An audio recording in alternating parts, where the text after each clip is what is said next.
হ্যাঁ, কি অবস্থা সবাই? কেমন আছেন সবাই? আশা করি সবাই খুব ভালো আছেন। হ্যাঁ, ওয়ালাইকুম আসসালাম সবাইকে।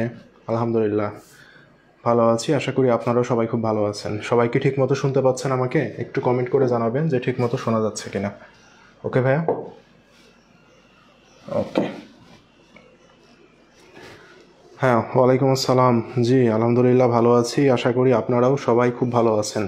সবাই কি ঠিকমতো শুনতে পাচ্ছেন আমাকে? একটু কমেন্টে জানাবেন তো ভাইয়া যে সবাই আমাকে ঠিকমতো শুনতে পাচ্ছেন কিনা। ওকে, ওকে, ওকে, অল ক্লিয়ার স্যার। ওকে ভাইয়া, ভেরি গুড, থ্যাংক ইউ। আচ্ছা, ঘড়িতে 9টা বাজে 1 মিনিট হয়ে গেছে, কিন্তু আমাদের উপস্থিতি কতজন? উপস্থিতি 122 জন। তো ক্লাসে আরও আসার কথা, আমরা একটু 1 মিনিট ওয়েট করব সবার জন্য, ঠিক আছে? আমরা সবাই 1 মিনিট ওয়েট করব, ওকে? আচ্ছা, তো অনলাইন ক্লাস আর অফলাইন ক্লাসের মধ্যে পার্থক্য কি? অনলাইন ক্লাস আর অফলাইন ক্লাসের মধ্যে পার্থক্য হচ্ছে অনলাইন ক্লাসে টিচার আগে আসে, স্টুডেন্ট আসে পড়ে। আর অফলাইন ক্লাসে যেটা হয়, স্টুডেন্ট আগে আসে, টিচার আসে পড়ে। বুঝছেন? এটাই হচ্ছে অনলাইন আর অফলাইন ক্লাসের মধ্যে পার্থক্য। ওকে, ওকে। তাহলে ভাইয়া শোনেন, আজকে যে ক্লাসটা করব না, এটা হচ্ছে আপনাদের অ্যাকাউন্টিংয়ে যদি বলেন ভাইয়া একটা ইম্পর্টেন্ট টপিকের নাম বলেন, তাহলে এটা হচ্ছে সেই টপিক। বুঝছেন? অবচয়।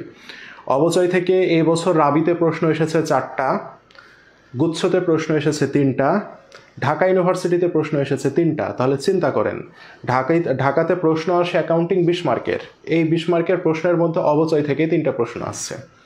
রাবিতে প্রশ্ন আসে 30 মার্কের, 30-এর মধ্যে 4 মার্কই অবচয় থেকে আসছে। গুচ্ছতে প্রশ্ন আসে 35 মার্কের, 35-এর মধ্যে 3 মার্কই অবচয় থেকে আসছে। শুধু এই বছরে না, প্রতি বছরই আসে। ওকে, সেই কারণে অবচয় টপিকটা ভাইয়া খুবই খুবই খুবই ইম্পর্টেন্ট, এবং অবচয় টপিক থেকে আমাদের পড়াশোনাটাও অনেক বেশি। সেজন্য আমি কোর্স আউটলাইনে হয়তো 2টা ক্লাস রেখেছিলাম, সেই 2টা ক্লাস 3টা ক্লাসও হইতে পারে। ওকে ভাইয়া? আচ্ছা, তাহলে 2টা ক্লাস আমার 3টা ক্লাসও হইতে পারে, ঠিক আছে? আচ্ছা, তো এই জিনিসটা একটু মাথায় রাখবেন, সেটা হচ্ছে, হ্যাঁ হ্যাঁ, ডেলিভারি কল দিয়েছে যে নিয়ে আসেন। এখানে কি কমেন্ট করার একটা দরকার ছিল? তো খুব সুন্দর করে মনে রাখবেন, আমরা এই চ্যাপ্টারটা সুন্দর করে শেষ করব আজকে। সবাই একটু খাতা কলম নিয়ে বসবেন। ওকে, খাতা কলম নিয়ে বসবেন। আমি হচ্ছে আপনাদেরকে স্লাইডটাও দিয়ে দিব, এবং এটার উপরে আমি আলাদা যে স্পেশাল শিট আছে আমার, সেই শিটটাও দিয়ে দিব, যাতে করে আপনারা প্রিন্ট করেও পড়াশোনা করতে পারেন। এই কারণে আমি শিটও দিয়ে দিব একটা, ঠিক আছে? স্লাইডও দিয়ে দিব, পাশাপাশি আমরা শিটও দিয়ে দিব। তো আজকে অবচয় এমন একটা টপিক, এখানে বিস্তারিত একবারে খুঁটিনাটি সব কিছু জানতে হবে, কিছু বাদ দেওয়ার কিছু নাই। সেজন্য আমরা একেবারে 0 লেভেল থেকে পড়াশোনা করব। ওকে, এবং অবচয়ের প্রশ্ন যদি আপনি বাদ দেন, আপনি চান্স পাবেন না। অবচয় চ্যাপ্টারকে যদি আপনি স্কিপ করেন, আপনারা চান্স পাবেন না। এবার আমি একটু কথা বলি ভাইয়া, আপনারা কিছু কিছু ছেলেমেয়ে একটু ভুল পথে হাঁটছেন। আমি একটু ভুল পথগুলো সংশোধন করে দিই। আপনারা কিছু কিছু ছেলেমেয়ে অনেক তাড়াহুড়ো করছেন। ভাইয়া, অ্যাডমিশন টেস্ট তাড়াহুড়ো করার কিচ্ছু নাই, ঠিক আছে? এইচএসসি রেজাল্টই হয়নি, এখন অ্যাডমিশন টেস্ট পরীক্ষা হতে অনেক দেরি ভাইয়া, ঠিক আছে? তো তাড়াহুড়া করার কিছু নাই। যেভাবে চলছি এতটুকু জাস্ট কমপ্লিট করেন, এর বাইরে আপনাকে কিছু করা লাগবে না। কিছু কিছু ছেলে মেয়ে দেখছি যে ঢাকা ইউনিভার্সিটির বিগত সালের যে কোশ্চেন ব্যাংকটা দিয়েছি, কোশ্চেন ব্যাংক সলভ করছেন। ভাইয়া, কখন কি করতে হবে এই জিনিসটা তো আমরা বলে দিব, তাই না? আপনাকে এখন প্রশ্ন ব্যাংক সলভ করার কোনো দরকার নাই। প্রশ্ন ব্যাংক সলভ করতে বলবে কারা? যারা প্রশ্ন ব্যাংক সেল করবে, তারা প্রশ্ন ব্যাংক সলভ করতে বলবে আপনাকে, ঠিক আছে?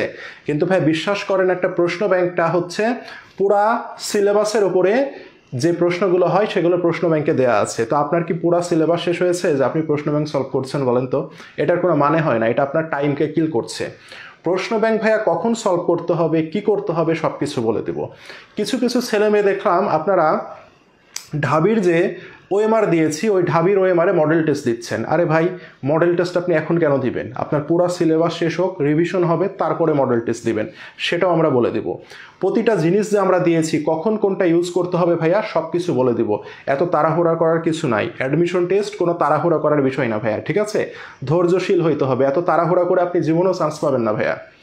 স্টেপ বাই স্টেপ যান। আপনি এখন পড়বেন কি? আপনি এখন মেমোরাইজিং 45 দিনে মেমোরাইজিং আমি একবার শেষ করব, আমার মনে থাকুক আর না থাকুক। আপনি পড়বেন কি? প্রতিদিন যে ক্লাসটুকু হচ্ছে, এতটুকু পড়া জাস্ট কমপ্লিট করেন ভাইয়া।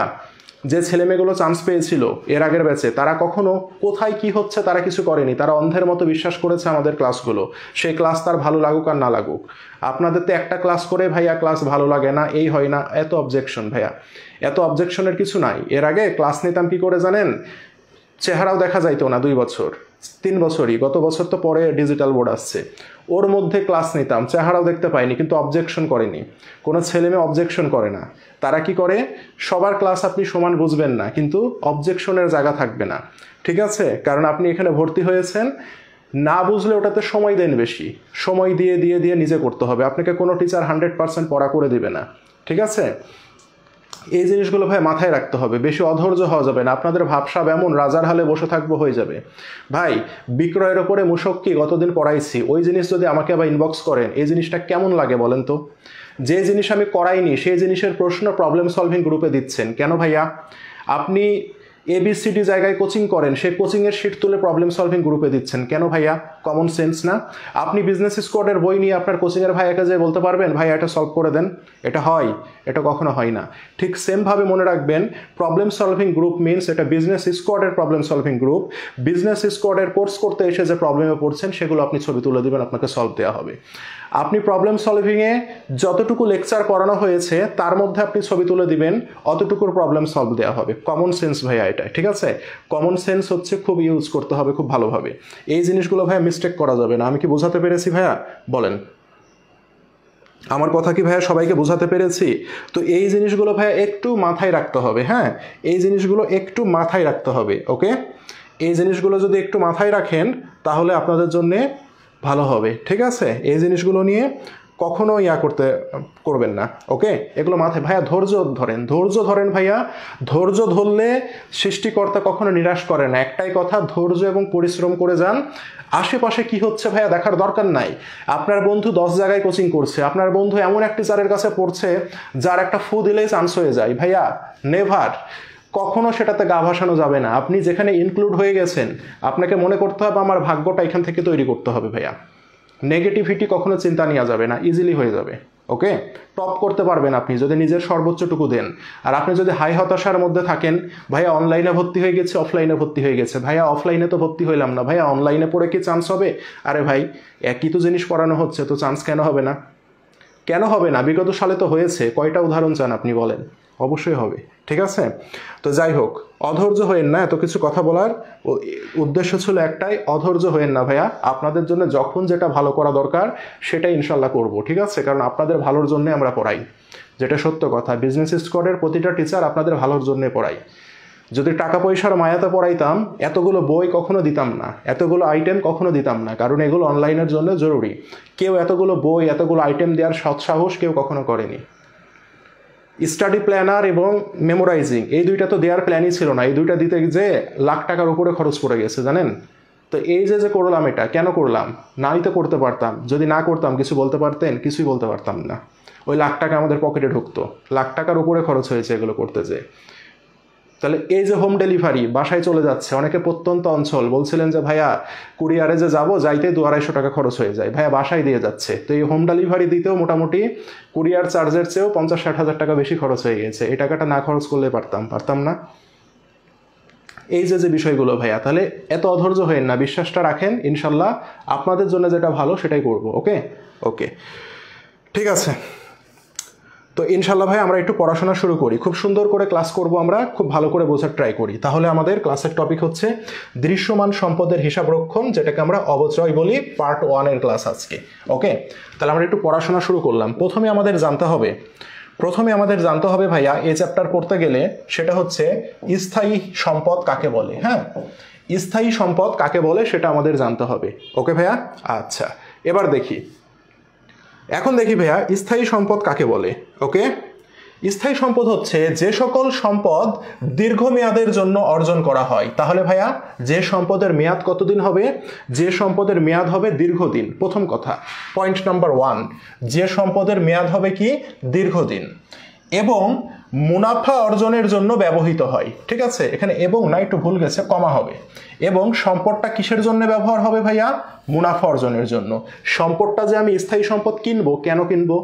যাতে ওই সম্পদটা ব্যবহার করে আমি কি করতে পারি? মুনাফা অর্জন করতে পারি।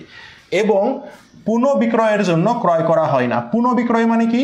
পুনরায় সেই জিনিসটাকে আমরা সাধারণত বিক্রি করব না। ওকে ভাইয়া, তাহলে স্থায়ী সম্পদের বৈশিষ্ট্য দেখেন, এখান থেকে আমরা 3টা পেয়েছি। নাম্বার 1 কি হবে? দীর্ঘমেয়াদী হবে। কি হবে ভাইয়া? দীর্ঘমেয়াদী। অ্যাকাউন্টিং এ দীর্ঘমেয়াদী বলতে কি বোঝায়? 1 বছরের বেশিকে বোঝায়। ওকে ভাইয়া, নাম্বার 1 পয়েন্ট। নাম্বার 2, সম্পদটা ব্যবহার হবে কেন ভাইয়া? সম্পদটা ব্যবহার হবে মুনাফা অর্জনের জন্য। কেন? মুনাফা অর্জনের জন্য। নাম্বার 3, পুনরায় সেটাকে আমি কি করব না? বিক্রয় করব না। ঠিক আছে, এই 3টা বৈশিষ্ট্য যদি আমি কোনো সম্পদের মধ্যে পাই, তবেই তাকে আমি কি বলবো ভাইয়া? তবেই তাকে আমি বলবো স্থায়ী সম্পদ। ভাইয়া আমার কনসেপ্ট কি সবাই বুঝতে পেরেছেন? একটু বলেন তো, সবাই কি আমার কনসেপ্ট বুঝতে পেরেছেন? ভাইয়া আমরা একটু আউটসাইড কোনো কমেন্ট করব না, হ্যাঁ? 276 জন আছেন, একটু মাথায় রাখেন, আমরা একটু আউটসাইড কমেন্ট করব না। ওকে, ক্লাসটা অনেক গুরুত্বপূর্ণ। ক্লাসের মধ্যে যতটুকু পড়ানো হচ্ছে এতটুকুই, বাইরের কোনো প্রশ্ন করব না আজকে। ওকে ভাইয়া, বাইরের কোনো প্রশ্ন করব না আমরা। ওকে, জাস্ট ক্লাসে যা পড়াচ্ছি এতটুকুই মাথায় নেন। ওকে, আচ্ছা, তাহলে এটাকে আমরা কি বলবো ভাইয়া? স্থায়ী সম্পদ বলবো। তাহলে স্থায়ী সম্পদ কাকে বলে? সংজ্ঞা যদি আমাদের মনে রাখার দরকার নাই, আমরা 3টা পয়েন্ট মনে রাখবো। দীর্ঘমেয়াদী, 1 বছরের বেশি, মুনাফা অর্জনের জন্য সম্পদটা ব্যবহার হবে, আর এটা কি করব না? আমি পুনঃবিক্রয় করব না, অর্থাৎ পুনরায় আমি কি করব না? বিক্রয় করব না, তাকে আমরা স্থায়ী সম্পদ বলবো। কনসেপ্ট ক্লিয়ার ভাইয়া? ওকে, থ্যাংক ইউ ভাইয়া। এখন দেখি কনসেপ্ট যদি ক্লিয়ার হয়। দেখেন, ঢাবি 23-24 একটা প্রশ্ন দিয়েছে, অর্থাৎ এই যে রিসেন্ট যে বছরে পরীক্ষা হইল, সর্বশেষ ব্যাচ, কি বলেছে? নিচের কোন বর্ণনা স্থায়ী সম্পদের সঠিক ব্যাখ্যা প্রদান করে? তাহলে কি বলেছে? স্থায়ী সম্পদ ক্রয় করা হয় ব্যবসা করার জন্য। ব্যবসা করার জন্য মানে কি? ব্যবসা করা মানে হচ্ছে ক্রয় বিক্রয় করা। ক্রয় বিক্রয় করাকে আমরা ব্যবসা করা বলি না? তাহলে এটা কি উত্তর হবে? আমরা তো শিখলাম কি স্থায়ী সম্পদকে আমরা পুনরায় বিক্রয় করব না, সে কারণে এটা উত্তর হবে না। স্থায়ী সম্পদ হচ্ছে ব্যবসা করার জন্য ক্রয়কৃত ব্যয়বহুল দ্রব্য। আবার বলেছে দেখেন, ব্যবসা করার জন্য না, এটা উত্তর হবে না। স্থায়ী সম্পদ হচ্ছে এমন দ্রব্য যার ভবিষ্যতে কোনো প্রকার আর্থিক মূল্য থাকে না। ভাইয়া চিন্তা করেন তো, স্থায়ী সম্পদের কি ভবিষ্যতে আর্থিক মূল্য থাকে না? আপনার বাড়িতে আসবাবপত্র একটি স্থায়ী সম্পদ, ভবিষ্যতে যদি এটি বিক্রি করেন 1 টাকা হইলেও তো পাবেন না? তার মানে ভবিষ্যতে আর্থিক মূল্য থাকে। এই না এর জন্য এটা উত্তর হচ্ছে না। দেখেন, স্থায়ী সম্পদের আয়ুষ্কাল দীর্ঘ হয়। আয়ুষ্কাল দীর্ঘ হয় মানে কি? ওই যে আমরা বললাম দীর্ঘমেয়াদী হয়। ওকে, তাহলে মিলল। ভবিষ্যতে যার আর্থিক মূল্য থাকে, অবশ্যই আর্থিক মূল্য থাকে, এবং যা পুনরায় বিক্রয়ের উদ্দেশ্যে ক্রয় করা হয় না। দেখছেন, পুনঃ বিক্রয় করা হয় না। তাহলে ভাইয়া উত্তর কোনটা হবে ভাইয়া? তাহলে উত্তর হবে অবশ্যই ঘ নাম্বার। দেখছেন, সব বৈশিষ্ট্যের সাথে মিলে যাচ্ছে। উত্তর হবে কত? উত্তর হবে ঘ নাম্বার। এটা ঢাবিতে এই বছরে এই প্রশ্নটা আসছে। সবাই কি বুঝতে পেরেছি ভাইয়া? বলেন তো, সবাই কি বুঝতে পেরেছি? আমার মনে হয় আমরা সকলে এটা বুঝতে পেরেছি। ওকে ভাইয়া, থ্যাংক ইউ। এখন আমরা যদি সকলে বুঝি, আমরা এখন একটা টপিক নিয়ে আলোচনা করব, সেটা হচ্ছে দেখেন,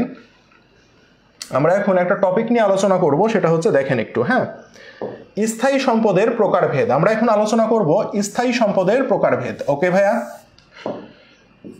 দেখেন,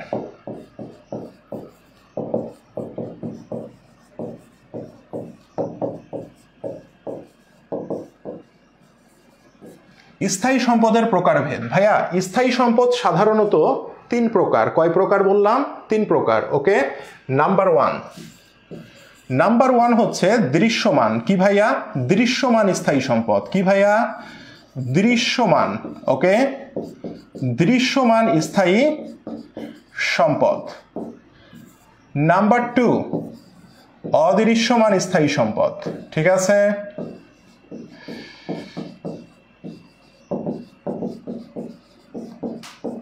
নাম্বার 3 হচ্ছে প্রাকৃতিক সম্পদ। ওকে ভাইয়া, প্রাকৃতিক সম্পদ বা একে বলা হয় ক্ষয়িষ্ণু সম্পদ। কি সম্পদ?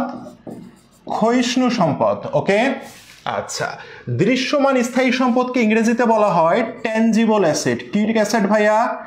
Tangible asset. ওকে, ট্যানজিবল মানে হচ্ছে দৃশ্যমান।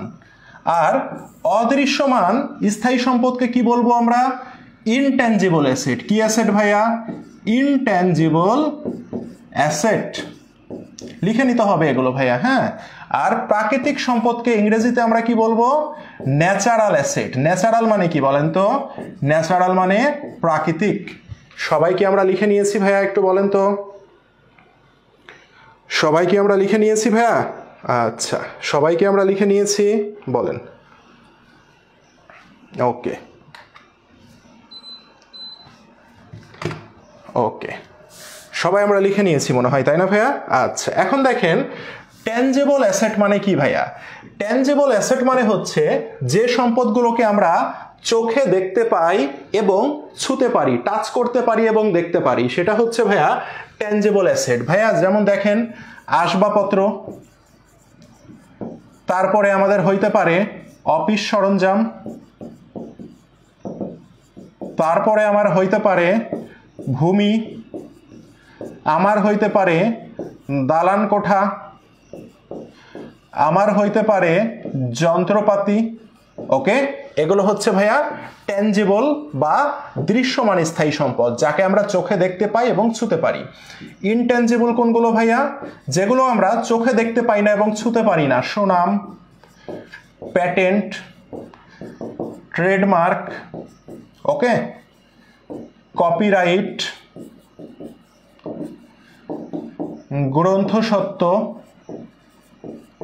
ওকে ভাইয়া, এই যে সম্পদগুলো আছে সুনাম, প্যাটেন্ট, ট্রেডমার্ক, কপিরাইট, গ্রন্থস্বত্ব, এগুলোকে আমরা কি বলবো? অদৃশ্যমান সম্পদ বা ইনট্যানজিবল অ্যাসেট। আর বাকি থাকলো ন্যাচারাল অ্যাসেট, প্রাকৃতিক সম্পদ। যেমন আমরা বলতে পারি তেলের খনি, কয়লার খনি,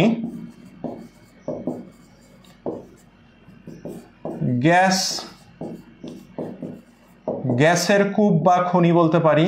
ঠিক আছে, দেখেন, অর্থাৎ প্রাকৃতিক সম্পদগুলো এমন সম্পদ যেগুলো মানুষ তৈরি করতে পারে না। কে তৈরি করে দেয় ভাইয়া? সৃষ্টিকর্তা প্রদত্ত, যেটার মানুষের কোনো হাত নাই। সৃষ্টিকর্তা প্রদত্ত যে সম্পদ, সেটাই প্রাকৃতিক সম্পদ। ভাইয়া তাহলে এই পর্যন্ত কি আমরা সবাই বুঝতে পেরেছি কোনটা দৃশ্যমান, কোনটা অদৃশ্যমান এবং কোনগুলো প্রাকৃতিক সম্পদ হয়? এই সবগুলোই কিন্তু আমাদের স্থায়ী সম্পদের প্রকারভেদ। সবাই কি বুঝতে পেরেছি আমরা ভাইয়া? একটু কমেন্ট দেখতে চাই সবার। ওকে, ভেরি গুড, থ্যাংক ইউ ভাইয়া, থ্যাংক ইউ। তাহলে এতটুকু কি আমাদের ক্লিয়ার হয়েছে? আমরা একটা স্ক্রিনশটও দিয়ে নিতে পারি, আমরা পরে বাসায় পড়তে পারি এটা নিয়ে। ওকে ভাইয়া, ওকে, থ্যাংক ইউ। এবার এটা যদি হয়ে থাকে তাহলে আমরা আবার স্লাইডে চলে যাই। এখন স্লাইডে আমাদের পড়তে হবে মেনলি এই চ্যাপ্টারে কি? এই চ্যাপ্টারে মেনলি আমাদেরকে পড়তে হবে অবচয়। কি পড়তে হবে ভাইয়া? অবচয় পড়তে হবে। এখন অবচয়ের কনসেপ্টটা কি ভাইয়া? আমরা একটু বোঝার ট্রাই করি যে অবচয়ের কনসেপ্টটা কি। সাপোজ ধরেন আপনাদের বাসায় 2020 সালে একটি কি কেনা হয়েছে? আসবাবপত্র কেনা হয়েছে, একটা টেবিল কেনা হয়েছে। ধরেন আপনার পড়ার টেবিলটা 2020 সালে কেনা হয়েছে। এখন 2021 সালে পড়ার টেবিলটা 2020 সালে 10,000 টাকায় কেনা হয়েছে। 2021 সালে যদি আপনার এই পড়ার টেবিলটা বিক্রি করতে চান, তাহলে কি 10,000 টাকার বেশি পাবেন? 10,000 টাকা পাবেন না 10,000 টাকার কম পাবেন? অবশ্যই সেকেন্ড হ্যান্ড জিনিসের দাম কমে যায়, তাই না ভাইয়া? দাম কমে যায়। তাহলে ওই 10,000 টাকার জিনিসটা ধরেন 8,000 টাকা আপনি পাবেন বিক্রি করলে। তাহলে দেখেন 10,000 টাকার জিনিস আপনি পাচ্ছেন কত? 8,000 টাকা। তাহলে 2,000 টাকা কই গেল ভাইয়া? এই 2,000 টাকাই হচ্ছে অবচয়। ঠিক আছে ভাইয়া? আবার আরও যদি 1 বছর পরে আপনি বিক্রি করতে যান, 2022 সালে বিক্রি করতে যাচ্ছেন, 22 সালে বিক্রি করতে গেলে আপনি 6,000 টাকা পাবেন, 23 সালে বিক্রি করতে গেলে হয়তো আপনি 4,000 টাকা পাবেন। তাহলে যত দিন যাচ্ছে সম্পদের কি হচ্ছে? দাম কমে যাচ্ছে। তাহলে এই যে যতটুকু করে প্রতি বছর দাম কমে যাচ্ছে, এটাই হচ্ছে বাংলা কথায় অবচয়। আমি কি সবাইকে বোঝাতে পেরেছি ভাইয়া? এটাই হচ্ছে আমাদের বাংলা কথায় অবচয়। ওকে, এখন অবচয়কে যদি আমরা একটু সংজ্ঞা হিসেবে কল্পনা করি, তাহলে দেখেন স্থায়ী সম্পদের ক্রয় মূল্য বা অর্জন মূল্য এর ব্যবহারিক জীবনকাল বা আয়ুষ্কালের মধ্যে ব্যয় হিসাবে বন্টন করাকে অবচয় বলে। কি হিসাবে বন্টন করব অবচয়কে ভাইয়া? অবচয়কে আমরা ব্যয় হিসাবে বন্টন করব। কি হিসাবে ভাইয়া? ব্যয় হিসাবে বন্টন করব। তাহলে একে আমরা কি বলবো? অবচয় বলবো। ভাইয়া 10,000 টাকার জিনিস 8,000 টাকায় বিক্রি করতে পারছেন 1 বছর পরে, 2,000 টাকা কি হয়ে গেল? ক্ষতি হয়ে গেল না? দ্যাট মিনস এই 2,000 টাকা আমার কি? ব্যয়। তাহলে প্রতি বছরে আমার কি হবে? প্রতি বছরে আমাদের ব্যয় হইতে থাকবে, আর এই ব্যয়টাই হচ্ছে আমার অবচয়। ক্লিয়ার ভাইয়া? তাহলে অবচয় হচ্ছে একটি ব্যয় বন্টন প্রক্রিয়া। ওকে, তাহলে দেখি স্থায়ী সম্পদের বার্ষিক খরচ বা চার্জকে আমরা কি বলবো? অবচয়। কি চার্জ ভাইয়া? বার্ষিক খরচ বা চার্জ, অর্থাৎ প্রতি বছরে আমাদের অবচয় ধরতে হয়, সেই কারণে আমরা বলছি স্থায়ী সম্পদের বার্ষিক চার্জ বা খরচটাই হচ্ছে অবচয়। IAS 16 ভাইয়া এই জিনিসটা একটু সবাই খুব ভালো করে মনে রাখবেন। IAS 16, হ্যাঁ IAS 16, IAS মানে কি ইন্টারন্যাশনাল অ্যাকাউন্টিং স্ট্যান্ডার্ডস, ওকে, ইন্টারন্যাশনাল অ্যাকাউন্টিং স্ট্যান্ডার্ডস, ওকে ভাইয়া, একে আমরা কি বলি IAS বলি, ঠিক আছে। তাহলে এই যে ইন্টারন্যাশনাল অ্যাকাউন্টিং স্ট্যান্ডার্ড মানে হচ্ছে হিসাব বিজ্ঞানের নীতিমালা, হ্যাঁ, এখানে হিসাব বিজ্ঞানের নিয়ম নীতি সম্পর্কে বলা হয়েছে। তো IAS নাম্বার 16 অর্থাৎ 16 নম্বর IAS এ স্থায়ী সম্পদ সম্পর্কে বলা হয়েছে। কি সম্পর্কে ভাইয়া? স্থায়ী সম্পদ সম্পর্কে বলা হয়েছে, ওকে। তাহলে IAS নাম্বার 16-তে কি সম্পর্কে বলা হয়েছে? স্থায়ী সম্পদকে সম্পর্কে বলা হয়েছে। এখন স্থায়ী সম্পদকে IAS নাম্বার 16-তে কি নামে ডাকা হয়? এটা হচ্ছে দেখেন প্রপার্টি প্ল্যান্ট অ্যান্ড ইকুইপমেন্ট নামে ডাকা হয়। প্রপার্টি প্ল্যান্ট অ্যান্ড ইকুইপমেন্ট নামে হিসাবভুক্ত করা হয়। তাহলে দেখেন IAS নাম্বার 16-তে স্থায়ী সম্পদকে কি নামে ডাকা হয়? স্থায়ী সম্পদকে IAS নাম্বার 16-তে একসাথে বলা হয় প্রপার্টি প্ল্যান্ট অ্যান্ড ইকুইপমেন্ট। মনে থাকবে ভাইয়া সবার? সবার কি মনে থাকবে এটা বলেন? সবার কি এটা মনে থাকবে? একজন বলেছে স্যার আপনি কি অসুস্থ? কেন অসুস্থ মনে হচ্ছে? আসলে এত পরিমাণ গরম, বুঝছেন, গরমে একটু অসুস্থ, হ্যাঁ, ক্লাস নিলে সুস্থ হয়ে যাব, হ্যাঁ। আর আমি আস্তে আস্তে পড়াচ্ছি যাতে করে আপনাদের প্রতিটা পয়েন্ট মাথায় ঢোকে, সে কারণে আমি আস্তে আস্তে পড়াচ্ছি, ওকে। আচ্ছা, তাহলে আমার কি বোঝা গেছে IAS নাম্বার 16-তে কি সম্পর্কে বলা হয়েছে? স্থায়ী সম্পদ সম্পর্কে বলা হয়েছে। IAS নাম্বার 16-তে স্থায়ী সম্পদকে কি নামে ডাকা হয়? প্রপার্টি প্ল্যান্ট অ্যান্ড ইকুইপমেন্ট নামে ডাকা হয়, ওকে। দেখেন অবচয় একটি ব্যয় বন্টন বা ক্রয় মূল্য বন্টন প্রক্রিয়া, এটা মাথায় রাখতে হবে। অবচয়কে কি বন্টন প্রক্রিয়া? ব্যয় বন্টন প্রক্রিয়া বা ক্রয় মূল্য বন্টন প্রক্রিয়া, ঠিক আছে ভাইয়া। স্থায়ী সম্পদের ব্যয় বন্টন প্রক্রিয়াকে আমরা অবচয় বলবো, ঠিক আছে। স্থায়ী সম্পদ কোন স্থায়ী সম্পদ?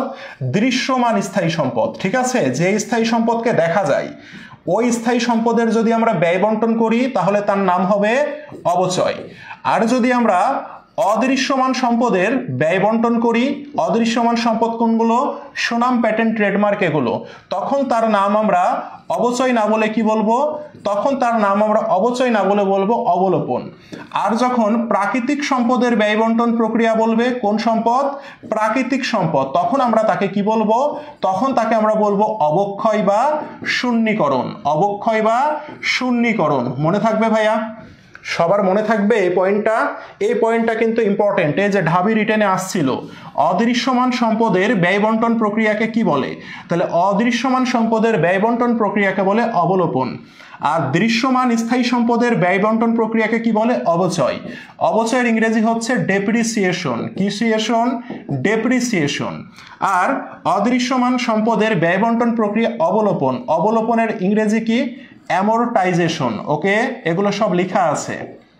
আর প্রাকৃতিক সম্পদের ব্যয় বন্টন প্রক্রিয়াকে আমরা কি বলবো? ডিপ্লিশন বা শূন্যীকরণ বা অবক্ষয়। সবাই কি বুঝতে পেরেছি ভাইয়া এগুলো? বলেন। ওকে, থ্যাংক ইউ। তাহলে এই জিনিসগুলো আমরা একটু দেখব, এগুলো সুন্দর করে লেখা আছে। অবচয় একটি অনগদ লেনদেন। আমরা লেনদেনের যখন প্রকারভেদ পড়েছিলাম তখন আমরা দেখেছি অবচয়ের ফলে নগদ টাকার আদান প্রদান এখনো হয় না, ভবিষ্যতেও হবে না। সেজন্য অবচয় একটি কি ভাইয়া? অবচয় একটি অনগদ লেনদেন। আবার অবচয় হচ্ছে একটি অদৃশ্যমান লেনদেন, মানে কি ভাইয়া? চোখে দেখা যায় না, সে কারণে অদৃশ্যমান লেনদেন। আবার অবচয় একটি কি লেনদেন? আন্তঃলেনদেন। কেন? কারণ প্রতিষ্ঠানের ভেতরে হয়ে থাকে, সে কারণে আন্তঃলেনদেন। তাহলে একই সাথে মনে রাখতে হবে অতে কি? অতে অবচয়। তাহলে অবচয় কি হবে? অনগদ। অ দিয়ে অনগদ, তারপরে কি ভাইয়া? অতে অদৃশ্যমান, আর আতে আন্তঃলেনদেন। এটা কিন্তু মনে রাখতে হবে, প্রশ্নে কিন্তু এসেছিল অবচয় সম্পর্কে নিচের কোনটি সত্য? তিনটাই কিন্তু অপশনে ছিল। অবচয় একটি অদৃশ্যমান লেনদেন, অনগদ লেনদেন এবং আন্তঃলেনদেন। মনে থাকবে ভাইয়া? মনে থাকবে? ওকে, থ্যাংক ইউ। নেক্সটে যাই। দেখেন অবচয় ধার্যের উদ্দেশ্য, এখান থেকে রাবিতে এবার প্রশ্ন এসেছিল, আমার স্লাইড থেকে হুবহু কমন এসেছে প্রশ্নটা, ঠিক আছে। অবচয় অ্যাকচুয়ালি আমি কেন ধরবো? অবচয় ধার্যের উদ্দেশ্য কি, ঠিক আছে। তাহলে দেখেন স্থায়ী সম্পদের অর্জন মূল্য বা ক্রয় মূল্য বন্টন করার জন্য আমরা অবচয় ধরবো। অবচয়ের ফলে প্রকৃত লাভ ক্ষতি বা আর্থিক ফলাফল নির্ণয় করা যায়। অবচয় যেহেতু কি হিসাব ভাইয়া? ব্যয় হিসাব। তাহলে এই ব্যয়কে ব্যবহার করে আমি কি করতে পারবো? প্রকৃত লাভ ক্ষতি আমি নির্ণয় করতে পারবো। আর অবচয়টা ধরা হয় কার উপরে? স্থায়ী সম্পদের উপরে। তাহলে অবচয় ধরলে স্থায়ী সম্পদ কমে যায়, সে কারণে আর্থিক ফলাফল নির্ণয় করা যায়। আর হচ্ছে প্রকৃত আর্থিক অবস্থা জানা যায়। এগুলো হচ্ছে অবচয় ধার্যের উদ্দেশ্য। তো অপশনে ছিল এটা। দেখেন অবচয় আমরা কেন ধরবো? প্রকৃত লাভ ক্ষতি নির্ণয় করার জন্য আমরা অবচয় ধরবো, আর্থিক ফলাফল নির্ণয়ের জন্য আমরা অবচয় ধরবো, আর প্রকৃত আর্থিক অবস্থা নির্ণয়ের জন্য আমরা কি ধরবো? অবচয় ধরবো। বোঝা গেছে? এগুলো হচ্ছে অবচয় ধার্যের উদ্দেশ্য। এগুলো হচ্ছে পুরোপুরি থিওরি, আমাদের কনসেপ্ট ক্লিয়ার ভাইয়া? এগুলো একটু বাসায় দেখে নেবেন তাহলেই হবে। এবার দেখেন ভেরি ভেরি ইম্পর্টেন্ট টপিক। হ্যাঁ, ভেরি ভেরি ইম্পর্টেন্ট টপিক। প্রতিটা লাইন আমাদেরকে বুঝতে হবে অবচয় থেকে। সরি, এখানে অবচয় ধার্যের উদ্দেশ্য না, এটা ভুল আসছে। হ্যাঁ, এটা ভুল আসছে। দেখেন এখানে বলেছি অবচয় ধার্যের ক্ষেত্রে বিবেচিত হয়। বিবেচিত হয় মানে কি? অবচয় ধরার জন্য প্রয়োজন হয়। অবচয় ধরার জন্য তিনটা জিনিসের প্রয়োজন হয়। কয়টা জিনিস ভাইয়া? তিনটা জিনিস। নাম্বার 1 দেখেন, সম্পত্তির অর্জন মূল্য বা ক্রয় মূল্য। সম্পত্তির অর্জন মূল্য বা ক্রয় মূল্য, ইংরেজিতে বলা হয় কস্ট। ওকে, সম্পত্তির অর্জন মূল্য বা ক্রয় মূল্যকে ইংরেজিতে কি বলে ভাইয়া? কস্ট বলে। আর কি প্রয়োজন হয়? আনুমানিক আয়ুষ্কাল বা জীবনকাল, একে বলে এস্টিমেটেড লাইফ। ওকে, আর কি প্রয়োজন হয়? সম্পদের ভগ্নাবশেষ মূল্য, নিঃশেষ মূল্য, একে ইংরেজিতে বলে salvage value, residual value or scrap value. ভাইয়া এই ইংরেজিগুলো আমাকে মনে রাখতে হবে, কারণ এই ইংরেজি টার্মগুলো দিয়ে প্রশ্ন আসে। ওকে ভাইয়া, তাহলে আমাদেরকে ইংরেজি নামগুলো মনে রাখতে হবে। তাহলে আমার অবচয় ধরতে কয়টা জিনিসের প্রয়োজন হয়? এই তিনটা জিনিসের প্রয়োজন হয়। সম্পদের অর্জন মূল্য বা ক্রয় মূল্য, একই কথা, আনুমানিক আয়ুষ্কাল বা জীবনকাল, আর সম্পদের ভগ্নাবশেষ মূল্য বা নিঃশেষ মূল্য। সবাই ক্লিয়ার ভাইয়া? ওকে, এখন দেখেন ভাইয়া আমাদেরকে জানতে হবে কি? আমাদেরকে যেটা জানতে হবে, সম্পত্তির অর্জন মূল্য, ক্রয় মূল্য কি, আনুমানিক আয়ুষ্কাল বা জীবনকাল কি, আর ভগ্নাবশেষ মূল্য বা নিঃশেষ মূল্যটা কি, এটা আমাদেরকে জানতে হবে। তাহলে আমরা এগুলো একটু জানার ট্রাই করি। দেখেন প্রথমে আমরা জানবো সম্পদের অর্জন মূল্য বা ক্রয় মূল্য। ওকে ভাইয়া, সম্পদের অর্জন মূল্য বা ক্রয় মূল্য, ঠিক আছে? দেখেন একে আমরা ইংরেজিতে কি বলি? কস্ট বলি। কি বলি ভাইয়া? কস্ট ভ্যালু বলি। অর্জন মূল্য বা ক্রয় মূল্যকে ইংরেজিতে কি বলে? কস্ট বলা হয়। ঠিক আছে, এখন দেখেন, ঠিক আছে, এখন দেখেন ভাইয়া, এই যে দেখেন অর্জন মূল্য বা ক্রয় মূল্যকে ইংরেজিতে কি বলা হয়? কস্ট বলা হয়। এখন এই জিনিসটা কি? দেখেন একটি সম্পদ কেনা থেকে শুরু করে, দেখেন একটি সম্পদ কেনা থেকে শুরু করে ব্যবহার করার আগে পর্যন্ত শুধুমাত্র একবার ব্যবহার হয়। ঠিক আছে, একবার ব্যবহার হয়, তাকে আমরা কি বলবো? সম্পদের অর্জন মূল্য বা ক্রয় মূল্য। তাহলে ভাইয়া দেখেন তো সম্পদের অর্জন মূল্য বা ক্রয় মূল্যর থিমটা কি? একটি সম্পদ আমরা কি বলেছি ভাইয়া? কেনা থেকে শুরু করে ব্যবহার শুরু করার আগে পর্যন্ত শুধুমাত্র একবার ব্যবহার হয়, তাকে আমরা সম্পদের অর্জন মূল্য বা ক্রয় মূল্য বলবো। আমরা কি সবাই বুঝতে পেরেছি ভাইয়া? এগুলো একটু আমরা সুন্দর করে লিখে রাখবো। ঠিক আছে ভাইয়া, একটি সম্পদ কেনা থেকে শুরু করে ব্যবহার শুরু করার আগে পর্যন্ত, তাহলে ব্যবহার শুরু করার আগে যে খরচগুলো হবে সেগুলোই হচ্ছে সম্পদের অর্জন মূল্য বা ক্রয় মূল্য। ঠিক আছে, আর ব্যবহার শুরুর পরে যে খরচগুলো হবে সে খরচগুলো কখনো সম্পদের অর্জন মূল্য বা ক্রয় মূল্যতে আসবে না, আসবে না, আসবে না। ক্লিয়ার ভাইয়া? ক্লিয়ার? আচ্ছা, এখন ভাই আমরা একটু দেখি ব্যাপারটা কি। ধরেন একটা সম্পদ আপনি কিনেছেন কত টাকা দিয়ে? সম্পদ আপনি কিনেছেন 5 লাখ টাকা দিয়ে। ওকে, এখন এই সম্পদের জাহাজ ভাড়া বাইরে থেকে কিনে নিয়ে আসছেন, তাহলে জাহাজ ভাড়া আছে কত টাকা? জাহাজ ভাড়া আছে 10,000 টাকা। তারপরে আমদানি শুল্ক আছে কত টাকা ভাইয়া? আমদানি শুল্ক আছে ধরেন 5,000 টাকা, ঠিক আছে। আর কি আছে ভাইয়া? ধরেন বীমা খরচ আছে, হ্যাঁ বীমা খরচ আছে 10,000 টাকা। আর পরিবহনাধীন বীমা খরচ, পরিবহনাধীন বীমা খরচ, ওকে, পরিবহনাধীন বীমা খরচ 5,000 টাকা। আর আছে সংস্থাপন ব্যয়, কি ব্যয় ভাইয়া? সংস্থাপন ব্যয় আছে 2,000 টাকা। এখন আপনাকে যদি কেউ জিজ্ঞাসা করে এই সম্পদের অর্জন মূল্য বা ক্রয় মূল্য কত টাকা, তাহলে আপনি কি বলবেন ভাইয়া? আমরা একটু দেখার ট্রাই করি।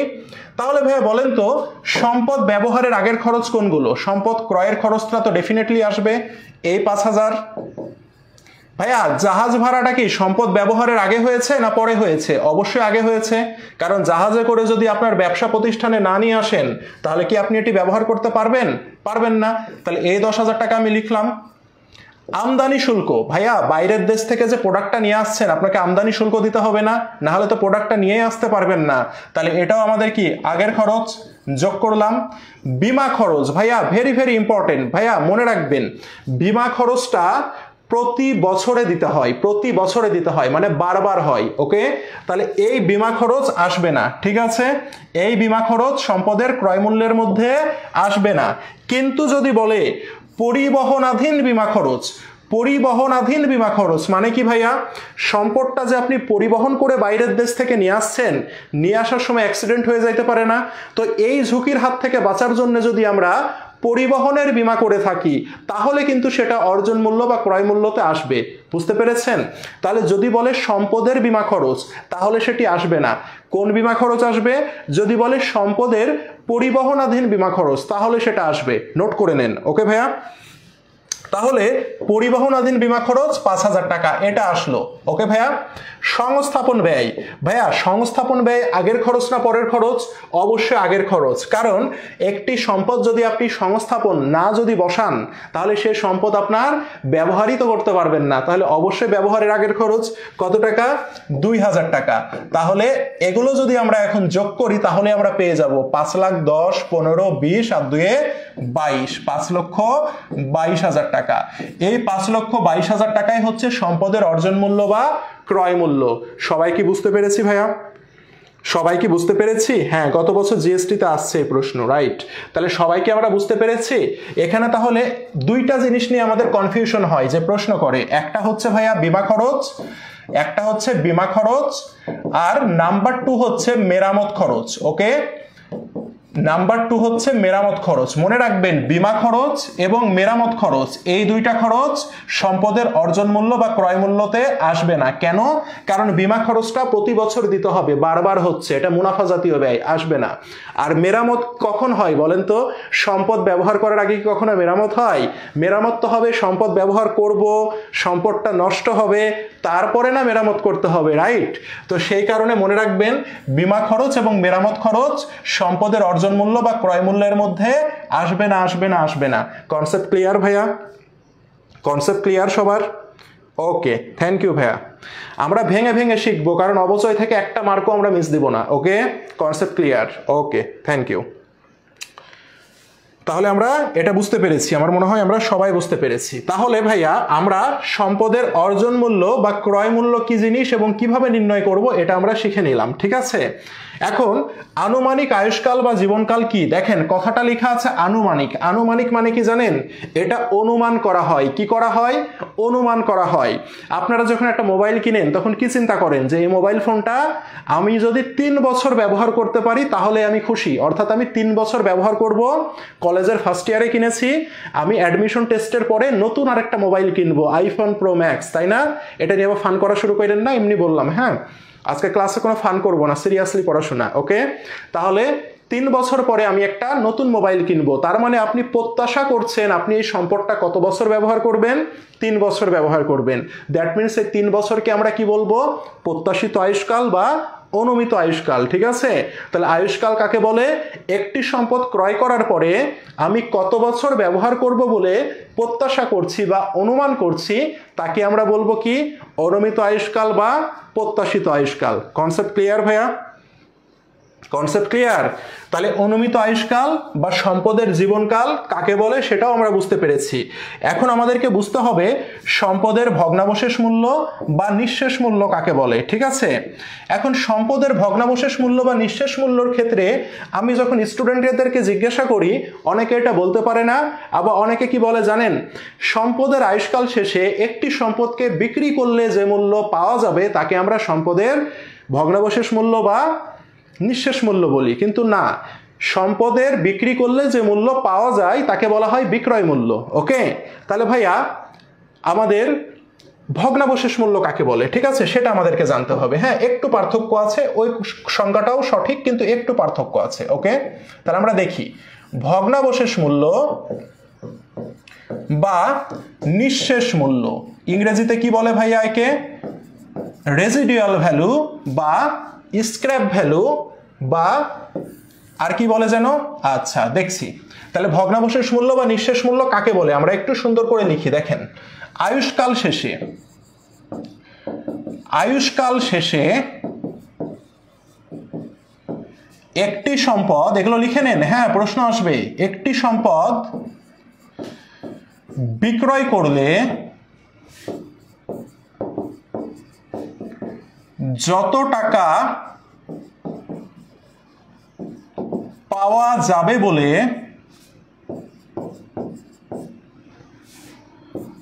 অনুমান করা হয় অথবা ধারণা করা হয়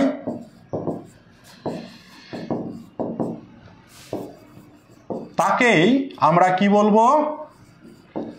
ভগ্নাবশেষ মূল্য বলবো। ঠিক আছে, আমার কথা কি বুঝতে পেরেছেন? আপনারা এই সংজ্ঞাটাই বলতেন, কিন্তু কি বলতেন জানেন, যে আয়ুষ্কাল শেষে একটি সম্পদ বিক্রয় করলে যত টাকা পাওয়া যায় সেটাই ভগ্নাবশেষ মূল্য। না ভাইয়া, বিক্রি করে দেওয়ার পরে যত টাকা পাবো সেটা বিক্রয় মূল্য।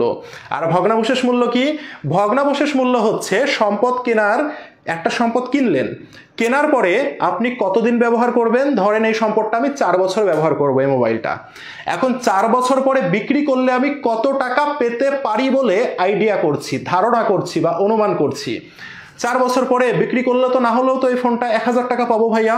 এই যে আপনি ধারণা করলেন বা অনুমান করলেন, এই ধারণা বা অনুমানের মূল্যটাই হচ্ছে ভগ্নাবশেষ মূল্য বা নিঃশেষ মূল্য। আমি কি বোঝাতে পেরেছি ভাইয়া? আমি কি বোঝাতে পেরেছি বলেন তো ভাইয়া? হ্যাঁ, নাজমুল স্যারও ক্লাস নেবে, ঠিক আছে, সব স্যার ক্লাস নেবে, টেনশন করেন না। ওকে, কেন ক্লাস ভালো লাগছে না আমার? সবাই নেবে, সমস্যা নাই। তাহলে ভাইয়া সবাই কি বুঝতে পেরেছেন? সব স্যার ক্লাস নেবে, টেনশন নিয়েন না। নাজমুল স্যার সামনের সপ্তাহ থেকে ক্লাস নেবে। হ্যাঁ, ক্লাস ভাগ করা আছে তো, আমি নিই, সামনের সপ্তাহ থেকে নাজমুল স্যার ক্লাস নেবে। তাহলে কি সবাই বুঝতে পেরেছি? আয়ুষ্কাল হবে না অনুমান করলে, অনুমান করলে আয়ুষ্কাল হবে না মানে বুঝলাম না। আয়ুষ্কাল শেষে একটা সম্পদ আপনি 4 বছর ব্যবহার করছেন বলে ধারণা করছেন, তাহলে 4 বছরই হচ্ছে আয়ুষ্কাল। এখন এই 4 বছর পরে বিক্রি করলে কত টাকা পেতে পারেন বলে আপনি অনুমান করছেন বা ধারণা করছেন, সেটাই হচ্ছে অনুমিত আয়ুষ্কাল বা এ আয়ুষ্কাল। ঠিক আছে, সব স্যার নিবে ভাইয়া, সব স্যাররাই আমরা টেনশন মানে আপনাদের ভালোর জন্য কাজ করছি, সব স্যার নিবে, সব স্যারই ক্লাস নিবে, সব স্যারই তাদের বেস্ট লেভেল ট্রাই করছে আপনাদের ভালোর জন্য নিয়ে। হ্যাঁ, নাজমুল স্যার যে টপিকে বেস্ট দিতে পারবে সেই টপিক নাজমুল স্যার নেবে, আমি যেই টপিকে মনে করি যে বেস্ট নিতে পারবো নাজমুল স্যার নেবে। ঠিক আছে, এইভাবে ইংলিশ বলেন, ম্যানেজমেন্ট বলেন, দেখবেন যে কোনো টপিকে ম্যানেজমেন্ট ক্লাসও বা আমি নিচ্ছি, আবার কোনো ফাইন্যান্স ক্লাসও আমি নিচ্ছি, কোনো মার্কেটিং ক্লাসও আবার দেখবেন যে আমি নিচ্ছি, নিব, সবাই নিব। ঠিক আছে ভাইয়া? আচ্ছা, তাহলে বুঝতে পেরেছেন ভাইয়া সবাই? সবাই কি বুঝতে পেরেছেন? তাহলে আয়ুষ্কাল শেষে একটি সম্পদ বিক্রি করলে যে টাকা পাওয়া যাবে বলে ধারণা বা অনুমান করছেন সেটাই আমাদের ভগ্নাবশেষ মূল্য বা নিঃশেষ মূল্য। সবাই বুঝতে পেরেছি ভাইয়া? ওকে, আমার মনে হয় সবাই বুঝতে পেরেছি। ঠিক আছে, সবাই বুঝতে পেরেছি ভাইয়া? ওকে, থ্যাংক ইউ ভাইয়া। ওকে, তাহলে সবাই আমরা বুঝতে পেরেছি আমাদের ভগ্নাবশেষ মূল্য বা নিঃশেষ মূল্য কনসেপ্ট ইনশাল্লাহ ক্লিয়ার আমাদের। ওকে, আচ্ছা, তাহলে আমাদের দেখেন অবচয় ধার্যের জন্য কোনগুলো বিবেচিত হয়? বিবেচিত হয় মানে কি? এই জিনিসগুলো আমাদের প্রয়োজন হবে। প্রয়োজন হবে। আর বিবেচিত হবে না কোনগুলো? দেখেন, অবচয় ধার্যের ক্ষেত্রে বিবেচিত হয় না সম্পদের বাজার মূল্য, বিবেচিত হয় না মুদ্রাস্ফীতি বা মুদ্রা সংকোচন, বিবেচিত হয় না আয়করের হার, বিবেচিত হয় না। বাংলা কথায় এই তিনটার বাইরে, এই তিনটা জিনিসের বাইরে কোনো কিছুই বিবেচিত হবে না। মনে থাকবে ভাইয়া, এই তিনটা জিনিসের বাইরে অবচয় ধার্যের ক্ষেত্রে কোনো কিছুই বিবেচিত হবে না। কিন্তু বিগত সালে যে প্রশ্ন এসেছে সেই প্রশ্নে এই অপশনগুলো বেশি এসেছে, ঠিক আছে? সেই কারণে এই অপশনগুলো এখানে দেয়া হয়েছে, যাতে করে আপনাদের চোখে পড়লেই গোল্লাটা পূরণ করে দিতে পারেন। আমার কথা কি বুঝতে পেরেছেন ভাইয়া সবাই? আমার কথা কি বুঝতে পেরেছেন? অবচয় আমরা যেটা করি, থিওরিকে আমরা অবহেলা করি, কিন্তু থিওরি কিন্তু আসে অবচয়, ঠিক আছে? থিওরি মিস দেওয়া যাবে না। এই কারণে আমি ডিটেল একবারে জিরো থেকে পড়াচ্ছি। আর ম্যাথ পারতে হলে মনে করবেন থিওরির কনসেপ্ট ক্লিয়ার থাকতে হবে, না হলে আপনি ম্যাথ পারবেন না। ওকে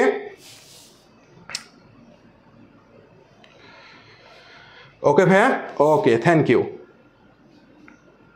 হ্যাঁ হ্যাঁ হ্যাঁ, সবাই ভালো, সবাই ক্লাস নেবে ভাইয়া, টেনশন নিয়েন না। হ্যাঁ, এবার দেখেন একটা কনসেপ্ট আছে।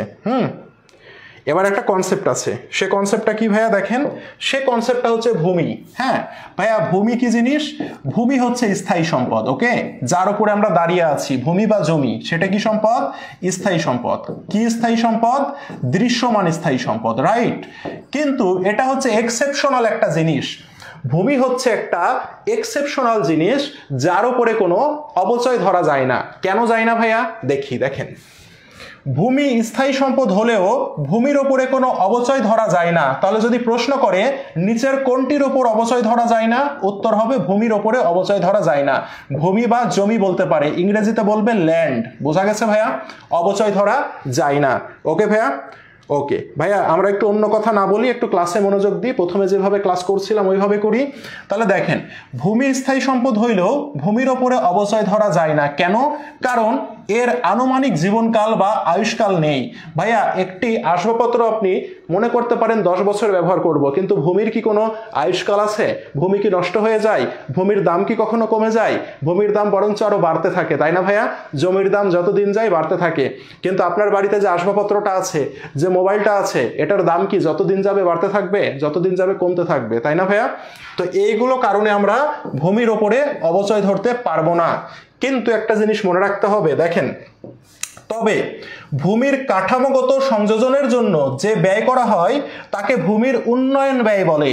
যেমন ভূমির সীমানা বেষ্টনীর ব্যয়, এরূপ ভূমির ওপর সংগঠিত ব্যয়ের ওপরে অবচয় ধরা হয়। তাহলে এখান থেকে পয়েন্ট খুবই সিম্পল, আমি ক্লিয়ার করে দিই। ভূমির ওপরে কি করা হবে না? অবচয় ধরা যাবে না। কিন্তু ভূমির উন্নয়ন ব্যয়, ভূমির কি ব্যয় ভাইয়া? উন্নয়ন ব্যয়। ভাইয়া, ভূমির উন্নয়ন ব্যয় কি জিনিস? ভূমির উন্নয়ন ব্যয়ের উপরে আমরা অবচয় ধরবো। ভাইয়া, ভূমির উন্নয়ন ব্যয় কি জিনিস? ধরেন আপনার একটা ফাঁকা জমি পড়ে আছে, ভূমি পড়ে আছে। এখন এই জমিটাকে আমরা অনেক সময় কি করি? প্রাচীর দিয়ে ঘিরে দেই না, বেষ্টনী দেই না।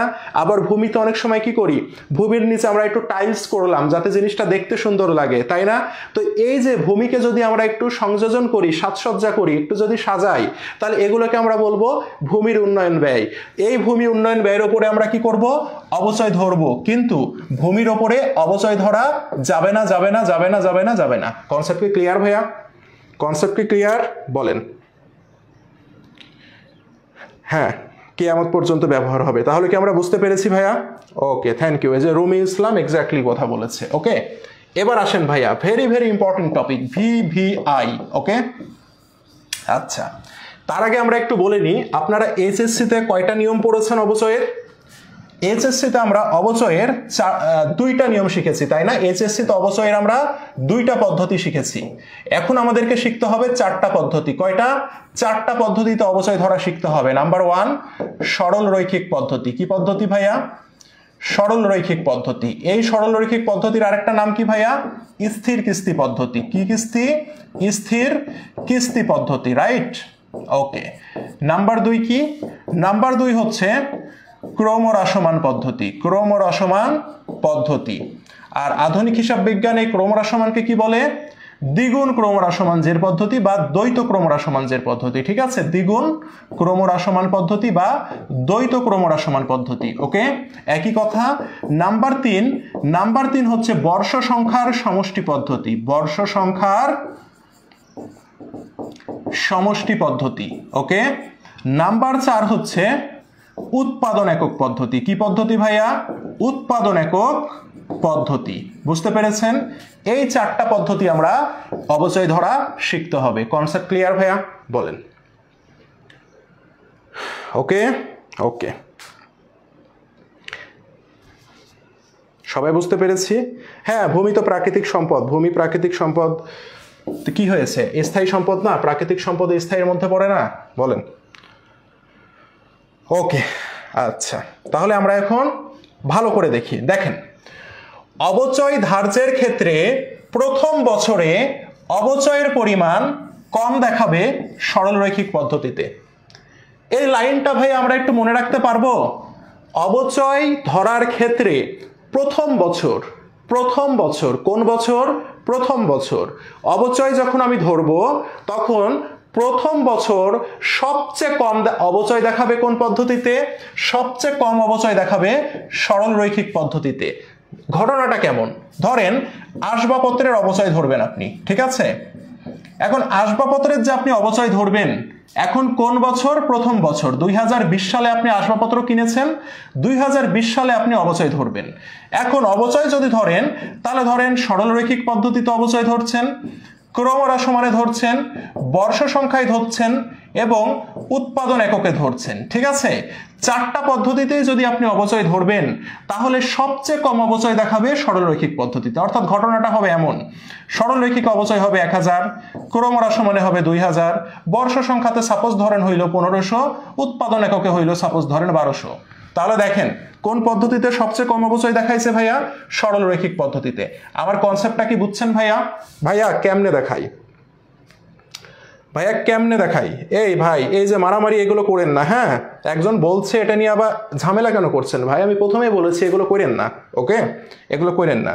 তাহলে আমার কথা কি বুঝছেন? এখন ভাইয়া বললেন না ভাইয়া যে কেমনে দেখাই ভাইয়া? ভাই কেমনে দেখাই ইম্পর্টেন্ট না, কেমনে দেখাই এটা যদি মনে হয় আমি 4টা পদ্ধতিতে অবচয় নির্ণয় করা শেখাই দিব, বাসায় এক্সপেরিমেন্ট করে দেখবেন যে কেমনে হয়, ঠিক আছে? আপাতত আমার মনে রাখা জরুরি, সবচেয়ে কম অবচয় দেখাবে কোন বছর ভাইয়া? প্রথম বছর। কোন বছর? প্রথম বছর। 4টা পদ্ধতির মধ্যে সবচেয়ে কম অবচয় দেখাবে কোন পদ্ধতিতে?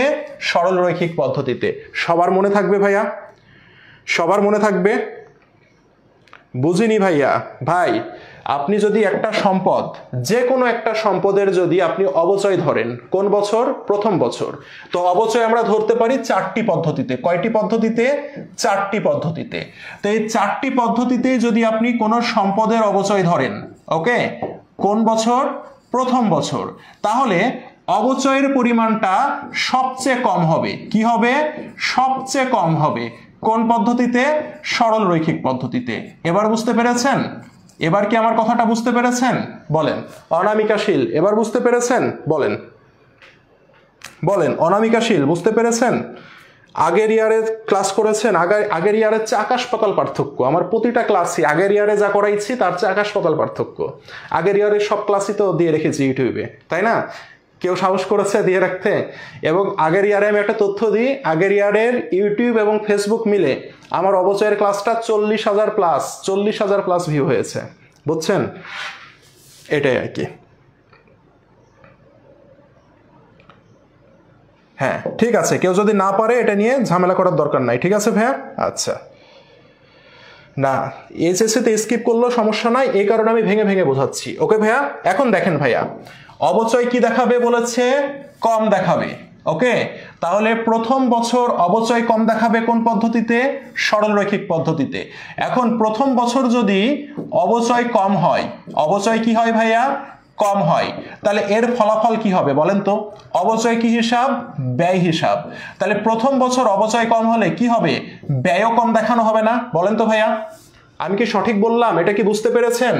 প্রথম বছরে যদি আমরা সরলরৈখিক পদ্ধতি ফলো করি তাহলে অবচয় কি দেখাবে ভাইয়া? কম দেখাবে। অবচয় যদি কম দেখায় তাহলে সেই প্রতিষ্ঠানের ব্যয় কি দেখাবে ভাইয়া? বলেন তো। ব্যয় কম দেখাবে না ভাইয়া? বলেন তো। ব্যয় কম দেখাবে না ভাইয়া? বলেন তো। আচ্ছা, ব্যয় কম দেখাবে। তো সেই জন্য দেখেন, যদি প্রশ্ন করে, কি প্রশ্ন করে? অবচয় প্রথম বছর কম দেখাবে কোন পদ্ধতিতে? সরল রৈখিক পদ্ধতিতে। অবচয় কম দেখাবে তার মানে কি? অবচয় হচ্ছে ব্যয় হিসাব, অবচয় কম হলে ব্যয়ও কি হবে? ব্যয়ও কম হবে। এখন ব্যয় যদি কম হয় তাহলে আর কি কি ঘটনা হবে ভাইয়া দেখি তো। ভাইয়া বলেন তো, কোনো প্রতিষ্ঠানের যদি ব্যয় কম হয় তাহলে লাভ বেড়ে যাবে না? কোনো প্রতিষ্ঠানের যদি ব্যয় কম হয় তাহলে লাভ বেড়ে যাবে না? তো সেই জন্য দেখেন, ব্যয় কম দেখালে নিট লাভ বেশি দেখাবে, আর নিট লাভ যদি বেশি দেখায় মালিকানা সত্ত্ব বেশি দেখাবে না ভাইয়া? নিট লাভ হচ্ছে আয় হিসাব, আয় যদি বেশি হয় মালিকানা সত্ত্ব বেশি হবে না ভাইয়া? মালিকানা সত্ত্ব বেশি হবে। আর কোনো প্রতিষ্ঠানের যদি আয় বেশি হয় তাহলে সরকারকে বেশি বেশি কি দিতে হবে? কর দিতে হবে না ভাইয়া? ট্যাক্স বেশি দিতে হবে না ভাইয়া? বলেন তো ঘটনাটা কি বুঝতে পেরেছেন? বলেন, ঘটনাটা কি বুঝতে পেরেছেন? বলেন, সবাই বুঝতে পেরেছেন? তাহলে ভাই ট্যাক্স কেন বেশি দিতে হবে? লাভ যদি বেশি হয় ট্যাক্সও বেশি দিতে হবে। আপনি যদি 10,000 টাকা ইনকাম করেন এর উপরে 5% 15% ধরেন ট্যাক্স দিতে হবে, তাহলে কত হবে? 1500 টাকা ট্যাক্স দিতে হবে। এখন এই বছরে আপনি লাভ করেছেন 20,000 টাকা, তাহলে 20,000 টাকার উপরে যদি 15% করেন তাহলে আপনাকে এখন কি করতে হবে? 3,000 টাকা ট্যাক্স দিতে হবে না ভাইয়া? তাহলে দেখেন লাভ বেড়ে গেল, তার মানে কি ট্যাক্সও বেড়ে গেল না? বুঝতে পেরেছেন ভাইয়া? তাহলে এই জিনিসগুলো আপনাদের কাছে অনুরোধ, আপনাদের কাছে অনুরোধ, এই জিনিসগুলো কখনো মুখস্থ করবেন না ভাইয়া। এই জিনিসগুলো কখনো কি করবেন না? মুখস্থ করবেন না। এই জিনিসগুলো বোঝার ট্রাই করবেন ভাইয়া, ঠিক আছে? সেই জন্য এত সুন্দর করে ফরম্যাটিং করে বোঝাইছি ভাইয়া। কোনো বইতে এই ফরম্যাটিং পাবেন না, কোনো স্যারের ক্লাসেও পাবেন না, আমি গ্যারেন্টি দিলাম। যদি পান আমার ক্লাস দেখার পরে করেছে, এতটুকু মনে রাখেন, ঠিক আছে? হ্যাঁ, না সম্পদের সাথে আয়করের সম্পর্ক নাই, আয়করের সম্পর্ক হচ্ছে লাভের সাথে। কার সাথে? লাভের সাথে, ঠিক আছে? ওকে ভাই, আমি একটা কথা বারবার বলছি, আমি কিন্তু মেজাজটা এখন খারাপ হয়ে যাবে। হ্যাঁ, আমি অনেক ভালো ব্যবহার করে ক্লাস নিচ্ছি না। আমি একটা কথা বারবার বলছি, কি করেছেন এইচএসসিতে করেছেন না কি করেছেন না, গুহার মধ্যে থেকে শিখেছেন না কার মধ্যে থেকে শিখেছেন, ভাই এইসব কথা বলার কোনো দরকার নাই ভাই। আমি একটা মোস্ট ইম্পর্টেন্ট টপিকের মধ্যে ঢুকেছি। এখন থেকে যা পড়াবো এগুলো মোস্ট ইম্পর্টেন্ট। আপনি যদি না শিখেন আপনি জীবনে ভালো করবেন না। আবল তাবল করে পড়ানো শেষ করে দিই, মেজাজটা খারাপ করছেন এখন। আমি ক্লাসের শুরুতেই বলেছি ভাইয়া মেজাজটা খারাপ করবেন না, বাইরের কোনো কথা বলবেন না। তারপরেও আপনাদের স্বভাব ওটাই যে ওটার মধ্যে আপনারা ঢুকে থাকবেন। একটার বাজে কথা আমি শুনতে চাই না, ঠিক আছে? একটা আমি কথা শুনতে চাই না। যদি কেউ অন্য কথা ক্লাসের বাইরে বলে থাকেন সাথে সাথে ডিলিট করেন, যদি ভালো মানুষ হয়ে থাকেন, ঠিক আছে?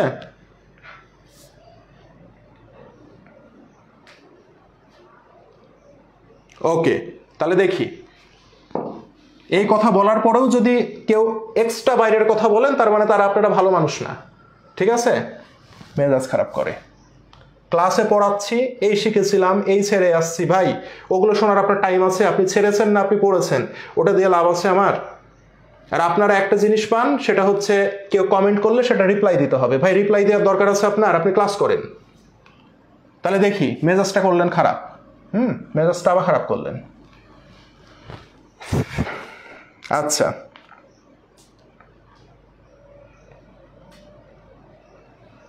আচ্ছা তাহলে দেখেন, অবচয় ধার্যের প্রথম বছরে অবচয় সবচেয়ে কম হবে কোন পদ্ধতিতে? সরল রৈখিক পদ্ধতিতে। ওকে, এতটুকু জানলাম। তাহলে অবচয় কম হওয়া মানে কি ভাইয়া? অবচয় কম হওয়া মানে ভাইয়া, অবচয় যেহেতু ব্যয় হিসাব, ব্যয় কম হবে, রাইট? তার মানে ব্যয় কম দেখাবে। ব্যয় যদি কম হয় লাভ বেশি হবে, লাভ বেশি হলে মালিকানা সত্ত্বও বেশি হবে, আর যেহেতু লাভ বেশি হচ্ছে তার মানে সরকারকে ট্যাক্সও দিতে হবে বেশি। মনে থাকবে ভাইয়া? ক্লিয়ার? এটা ক্লিয়ার ভাইয়া? বলেন, এটা ক্লিয়ার? ওকে।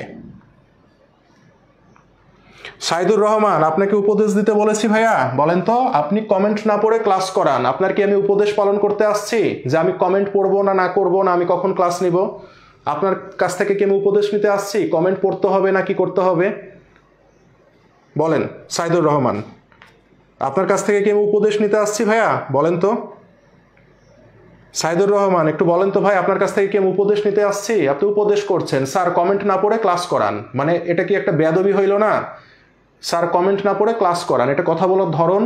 সাইদুর রহমান বলেন তো, এই বেয়াদবিগুলো করবেন না এখানে, ঠিক আছে? এসব বেয়াদবি করবেন না। আমি কমেন্ট পড়বো না কি করাবো সেটা আমার বিষয়, ঠিক আছে ভাইয়া? মেজাজটা খারাপ করেন, বুঝছেন? দেখেন, অবচয় ধার্যের ক্ষেত্রে প্রথম বছর অবচয় বেশি দেখাবে, এর আগে আমরা কি পড়েছি? কম দেখাবে। যদি বলে কম দেখাবে কোন পদ্ধতিতে? কম দেখাবে সরলরৈখিক পদ্ধতিতে। ওকে, কম দেখাবে কোন পদ্ধতিতে? সরলরৈখিক। আর যদি বলে বেশি দেখাবে কোন পদ্ধতিতে, তাহলে উত্তর হবে ক্রমহ্রাসমান পদ্ধতিতে। মনে থাকবে ভাইয়া? মনে থাকবে? যদি বলে কম হবে কোন পদ্ধতিতে, তাহলে উত্তর কি হবে ভাইয়া বলেন তো? বলেন, তাহলে কি হবে ভাইয়া বলেন? কম যদি বলে তাহলে উত্তর হবে সরলরৈখিক, আর যদি বলে বেশি কোন হবে তাহলে উত্তর হবে ক্রমহ্রাসমান। এখন দেখেন, অবচয় যদি কি হয়?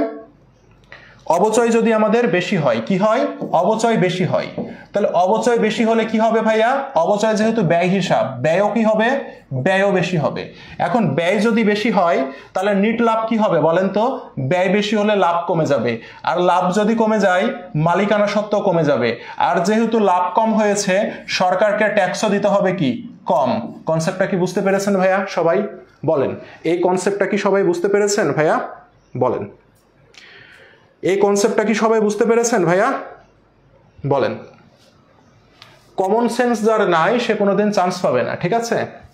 আচ্ছা, সবাই বুঝতে পেরেছেন এটা? আচ্ছা, নেক্সটে যাই। গুরুত্বপূর্ণ কিছু তথ্য, এই স্লাইড থেকে আপনি যে কোনো ইউনিভার্সিটিতে প্রশ্ন কমন পাবেন। দেখেন, উৎপাদন একক পদ্ধতিতে অবচয় ধার্য করতে সময় বা আয়ুষ্কালের প্রয়োজন হয় না। বোঝা গেছে ভাইয়া? উৎপাদন একক পদ্ধতিতে অবচয় ধার্যে কি করা হয় না? সময় বা আয়ুষ্কালের প্রয়োজন হয় না। উৎপাদন একক পদ্ধতিতে উৎপাদনের উপরে ভিত্তি করে অবচয় নির্ণয় করা হয়। কিসের উপরে ভাইয়া? উৎপাদনের উপরে ভিত্তি করে অবচয় নির্ণয় করা হয়। এখানে আমি একটা সম্পদ কতদিন ব্যবহারের জন্য কিনছি, এই সময়টা আমার জন্য মুখ্য না।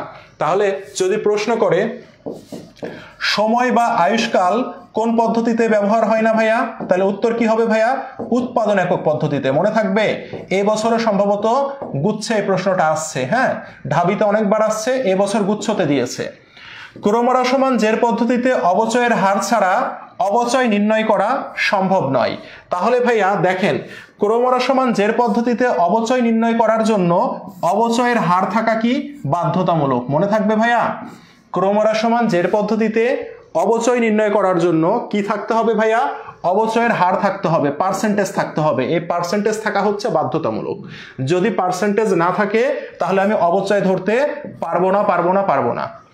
আর ক্রমহ্রাসমান জের পদ্ধতিতে ভগ্নাবশেষ মূল্য বিবেচনা করা হয় না। তাহলে মনে রাখবেন, ক্রমহ্রাসমান জের পদ্ধতিতে অবচয় ধরতে ভগ্নাবশেষ মূল্যের কোনো দরকার হয় না।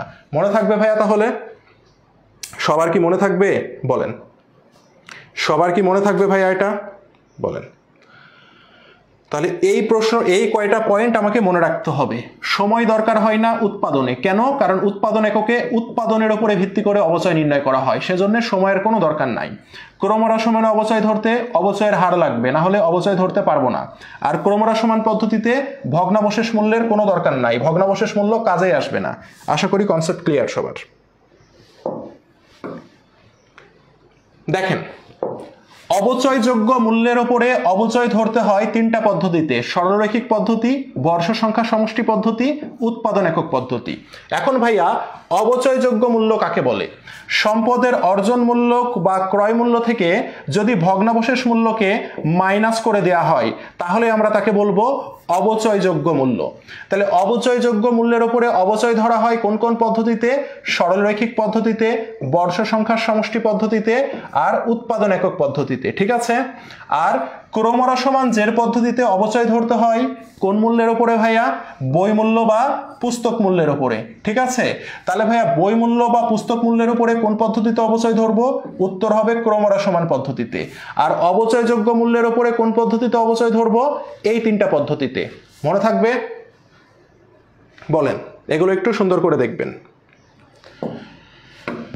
এবার আসি, আমরা একটু প্রশ্ন প্র্যাকটিস করি। দেখেন কি বলেছে, অবচয়ের জন্য সমন্বয় করা না হলে নিচের কোনটি সত্য হবে? এখন অবচয়ের সমন্বয় করা না হলে কথাটার অর্থ কি? সমন্বয় করা না হলে লিপিবদ্ধ না করা। সমন্বয় করার অর্থ হচ্ছে লিপিবদ্ধ না করা। আমার কথা কি বোঝা গেছে? সমন্বয় করা না হলে এই কথাটার অর্থ কি? সমন্বয় করা না হলে এই কথাটার অর্থ হচ্ছে লিপিবদ্ধ না করা। ভাইয়া অবচয় কি হিসাব? অবচয় হচ্ছে ব্যয় হিসাব। এখন এই ব্যয়কে যদি লিপিবদ্ধ না করেন, অবচয় নামক ব্যয়কে যদি লিপিবদ্ধ না করেন বা সমন্বয় যদি না করেন, তাহলে কি হবে? ব্যয় বেশি হবে না কম হবে? ব্যয় অবশ্যই কম হবে। ব্যয় কি হবে ভাইয়া? ব্যয় কম হবে। তাহলে এটার উত্তর কি হবে বলেন? এটার উত্তর কি হবে ভাইয়া বলেন? এটার উত্তর হবে কি? ব্যয় কম দেখাবে, তাই না? এটার উত্তর হবে ব্যয় কম দেখাবে। এখন এই ব্যয় কম না দেখিয়ে এখানে যদি উত্তর বলতো মালিকানা সত্ত্ব বেশি দেখাবে, তাহলে এটা কি উত্তর হইতো বলেন তো? মালিকানা সত্ত্ব বেশি দেখাবে এটা যদি বলতো তাহলে কি উত্তর হইতো এটা বলেন? অবশ্যই উত্তর হইতো, কারণ ব্যয় যদি কম দেখায় মালিকানা সত্ত্ব বেশি দেখাবে, কারণ ব্যয়ের সাথে মালিকানা সত্ত্বের সম্পর্কটা হচ্ছে অপোজিট। ব্যয় বাড়লে মালিকানা সত্ত্ব কমে, আর ব্যয় কমলে মালিকানা সত্ত্ব বাড়ে, তাই না ভাইয়া? তো অপশনে এটা না দিয়ে অপশনে এটাও বলতে পারতো। ঠিক আছে, সবাই বুঝতে পেরেছেন? দেখেন, ব্যয়, এই ব্যয়ের সাথে সম্পদ এবং মালিকানার সম্পর্ক, এটা ভালো করে মনে রাখেন। এগুলো হচ্ছে পরীক্ষাতে পারার জন্য হিডেন ট্রিক্স। ওকে, এই ট্রিক্সগুলো আপনি কোথাও শিখতে পারবেন না। ওকে, এগুলো হচ্ছে হিডেন ট্রিক্স। ব্যয়ের সাথে সম্পদ এবং মালিকানা সত্ত্বের সম্পর্ক হচ্ছে বিপরীত। কি সম্পর্ক? বিপরীত সম্পর্ক। কি সম্পর্ক ভাইয়া? বিপরীত সম্পর্ক। কেমন ভাইয়া? ব্যয় যদি বেশি হয় সম্পদ কমে যাবে, ব্যয় যদি কম হয়, ব্যয় যদি কম হয় সম্পদ বেড়ে যাবে।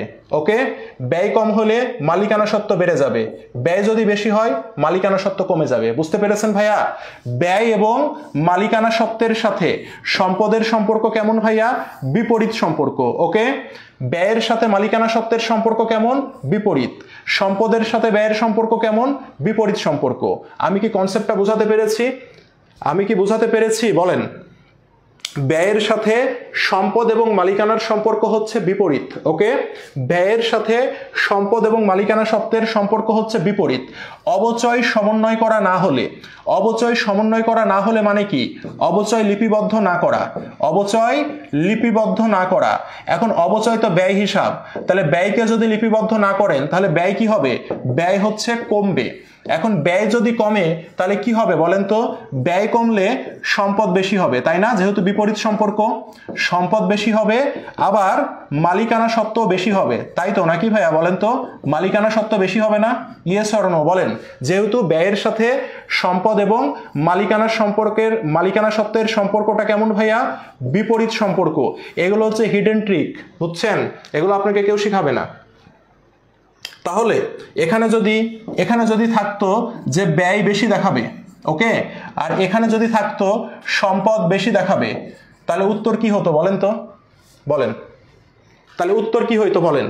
এখন যদি প্রশ্নটা এমন হয় অবচয় সমন্বয় করা না হলে, আর এখানে উত্তর আছে সম্পদ বেশি দেখাবে, মালিকানা সত্ত্ব কম দেখাবে, মুনাফা কম দেখাবে, ব্যয় বেশি দেখাবে, তাহলে উত্তর কি হইতো বলেন? তাহলে উত্তর হইতো কিন্তু সম্পদ বেশি দেখাবে। এখানে যদি সম্পদ বেশি যদি থাকতো তাহলে উত্তর হইতো সম্পদ বেশি দেখাবে। কেন? কারণ অবচয় সমন্বয় না করলে ব্যয় কি হবে বলেন তো? ব্যয় কম হবে, আর ব্যয় কম হইলে আমাদের সম্পদ কি হয়ে যাবে? বেশি হয়ে যাবে। আমি কি বোঝাতে পেরেছি সবাইকে? Very good, thank you, thank you. এটা যদি বুঝেন এই প্রশ্ন আপনি জীবনে ভুল করবেন না এবং সমন্বয় যাবে তাতে জয় করবেন। ওকে ওকে, অ্যাসেট বাড়তো, ভেরি গুড, থ্যাংক ইউ। এটা তাহলে আমার কনসেপ্ট ক্লিয়ার। এই রিলেশনগুলো বুঝলে অ্যাকাউন্টিং অনেক ইজি। দেখেন, অবচয় ধার্যের কোন পদ্ধতিতে প্রথম বছর অবচয় কম দেখাবে? ঢাবি 19-20 বলেন। অবচয় ধার্যের কোন পদ্ধতিতে প্রথম বছর অবচয় কম দেখাবে বলেন তো দেখি, বলেন। প্রথম বছর অবচয় কম দেখাবে কোন পদ্ধতিতে ভাইয়া? বলতে হবে, না বললে নিজের গালে নিজে চড় দিবেন একটা করে, ঠিক আছে? এটা যদি উত্তর না পারেন নিজের গালে নিজে একটা করে থাপ্পড় দিবেন। ওকে, কি হবে উত্তর ভাইয়া? উত্তর হবে সরলরৈখিক পদ্ধতি। উত্তর কি হবে ভাইয়া? সরলরৈখিক। পড়েছি না পড়িনি বলেন? পড়েছি আমরা। কয়টা বাজে ভাই? 1 ঘন্টা হয়ে গেছে ক্লাসের। নেক্সটে গেলাম। দেখেন, অবচয়ের ড্যাশ মানে অবচয়ের কোন পদ্ধতিতে প্রথম বছরগুলোতে নিট লাভ সর্বনিম্ন দেখাবে? দেখেন, প্রশ্নটা বুঝেন। নিট লাভ সর্বনিম্ন মানে কি? কম দেখাবে। ভাইয়া বলেন তো, নিট লাভ কম দেখাবে কোন পদ্ধতিতে, তাই না? অবচয়ের কোন পদ্ধতিতে নিট লাভ কম দেখাবে? ভাইয়া বলেন তো, অবচয় যে পদ্ধতিতে বেশি হবে সেই পদ্ধতিতেই নিট লাভ কি হবে? কম হবে না? এই কনসেপ্টটা কি বুঝছেন ভাইয়া? অবচয় ব্যয় হিসাব, ব্যয় যে পদ্ধতিতে বেশি হবে সেই পদ্ধতিতে নিট লাভ কি হবে? কম হবে না? ইয়েস অর নো বলেন, ইয়েস অর নো বলেন। এখন আমাকে বলেন, আপনাকে কিন্তু ডিরেক্ট বলেনি কোন পদ্ধতিতে প্রথম বছরগুলোতে নিট লাভ কম হবে। নিট লাভ কম হবে মানে কি? অবচয় বেশি হবে যে পদ্ধতিতে, সেই পদ্ধতিতে নিট লাভ কি হবে? কম হবে। এখন আমাকে বলেন কোন পদ্ধতিতে প্রথম বছরগুলোতে অবচয় বেশি দেখায়? উত্তর হচ্ছে ভাইয়া ক্রমহ্রাসমান সমান পদ্ধতিতে। সেজন্য উত্তর হবে ক্রমহ্রাসমান সমান জের পদ্ধতি। আমরা কি বুঝতে পেরেছি ভাইয়া? প্রশ্নের প্যাচগুলো কি আমরা বুঝতে পারছি? প্রশ্নের প্যাচগুলো কি আমরা বুঝতে পারছি ভাইয়া? বলেন। বলেছে কোন পদ্ধতিতে নিট লাভ সর্বনিম্ন দেখাবে। সর্বনিম্ন মানে কি? কম দেখাবে। ভাইয়া তাহলে লাভ কম দেখাবে কোন পদ্ধতিতে? অবচয়ের সাথে যেহেতু তুলনা, অবচয় হচ্ছে ব্যয় হিসাব, তাহলে ব্যয় যে পদ্ধতিতে বেশি দেখাবে সেই পদ্ধতিতে নিট লাভ কম হবে, তাই তো নাকি? সেই পদ্ধতিতে নিট লাভ কি হবে? কম হবে। এখন চিন্তা করেন তো কোন পদ্ধতিতে অবচয় ব্যয় বেশি দেখায় প্রথম বছরে? ক্রমহ্রাসমান সমানে পড়েছি তো নাকি? তাহলে কি উত্তর পারা যাচ্ছে ভাইয়া? বলেন। Thank you. নেক্সটে যাই আমরা, খুবই সহজ। ওকে, অবচয় একটি ড্যাশ প্রক্রিয়া। কতবার আসছে দেখেন, আরো অনেকবার আসছে। বলেন অবচয় কি প্রক্রিয়া ভাইয়া? অবচয় হচ্ছে, আমরা দুইটা জিনিস পড়েছিলাম, একটা হচ্ছে ক্রয় মূল্য বন্টন প্রক্রিয়া, এটা যদি অপশনে না থাকে তাহলে উত্তর হবে ব্যয় বন্টন প্রক্রিয়া। ক্রয় মূল্য বন্টন প্রক্রিয়া আর ব্যয় বন্টন প্রক্রিয়া। তাহলে কি উত্তর হবে ভাইয়া? বলেন। বলেন অবচয় কি প্রক্রিয়া? বলেন। অবচয় হচ্ছে একটি ক্রয় মূল্য বন্টন প্রক্রিয়া বা ব্যয় বন্টন প্রক্রিয়া। ঠিক আছে ভাইয়া? ওকে, থ্যাংক ইউ। নেক্সটে যাই। দেখেন অবচয় ধার্যের কোন পদ্ধতিতে সময়ের ওপর নির্ভর করে না? তাহলে কোন পদ্ধতিতে সময় লাগে না বলেন তো ভাইয়া? আমরা শিখেছি উৎপাদন একক পদ্ধতিতে উৎপাদনের উপরে ভিত্তি করে অবচয় নির্ণয় করা হয়, যেখানে কিসের প্রয়োজন হয় না? সময়ের প্রয়োজন হয় না। ঢাবির 17-18 প্রশ্ন জিএসটি 23-24 জাস্ট খালি তুলে দিয়েছে, দেখছেন তো? এই কারণে আমাদেরকে এগুলো কি করতে হবে? জানতে হবে। এটার উত্তর কি হবে তাহলে? বলেন। সময়ের দরকার হয় না কোন পদ্ধতিতে ভাইয়া? সময়ের দরকার হয় না উৎপাদন একক পদ্ধতিতে। উৎপাদন একক পদ্ধতিতে তাহলে কিসের দরকার হয়? উৎপাদন একক পদ্ধতিতে দরকার হয় উৎপাদন এককের। কিসের দরকার হয়? উৎপাদন এককের দরকার হয়। এখানে কোনো সময়ের দরকার হয় না। কনসেপ্ট ক্লিয়ার ভাইয়া? ওকে, ভেরি গুড, থ্যাংক ইউ। দেখেন অবচয় নিরূপণে ভগ্নাবশেষ মূল্য বিবেচনা করা হয় না নিচের কোন পদ্ধতিতে? কি মূল্য? ভগ্নাবশেষ মূল্য। ভাইয়া ভগ্নাবশেষ মূল্য লাগে না কোন পদ্ধতিতে? ভগ্নাবশেষ মূল্য লাগে না ক্রমহ্রাসমান সমান জের পদ্ধতিতে। পেয়েছি, কমন পেয়েছি ভাইয়া?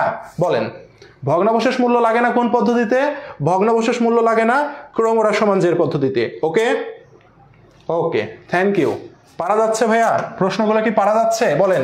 এগুলো প্রশ্নই আসবে, এগুলো প্রশ্নই আপনাদের 100% আসবে। ওকে, এগুলো প্রশ্নই আসবে। দেখেন এটা একটু বোঝার ট্রাই করেন।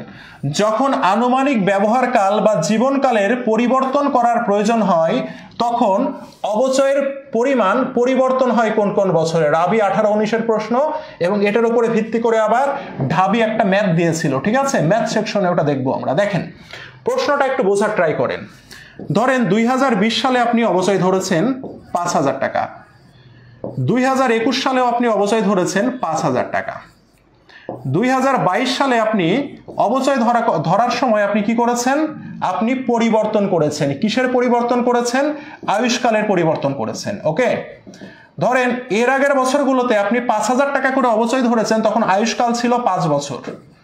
এখন আপনি 2022 সালে যদি আপনি অবচয় ধরার ক্ষেত্রে আয়ুষ্কাল যদি আপনি 6 বছর করেন, তাহলে কি আমাকে বলেন তো 2022 সালে আমার অবচয় কি 5,000 টাকা হবে, না 2022 সালে অবচয় পরিবর্তন হবে? বলেন তো আমাকে ভাইয়া, বলেন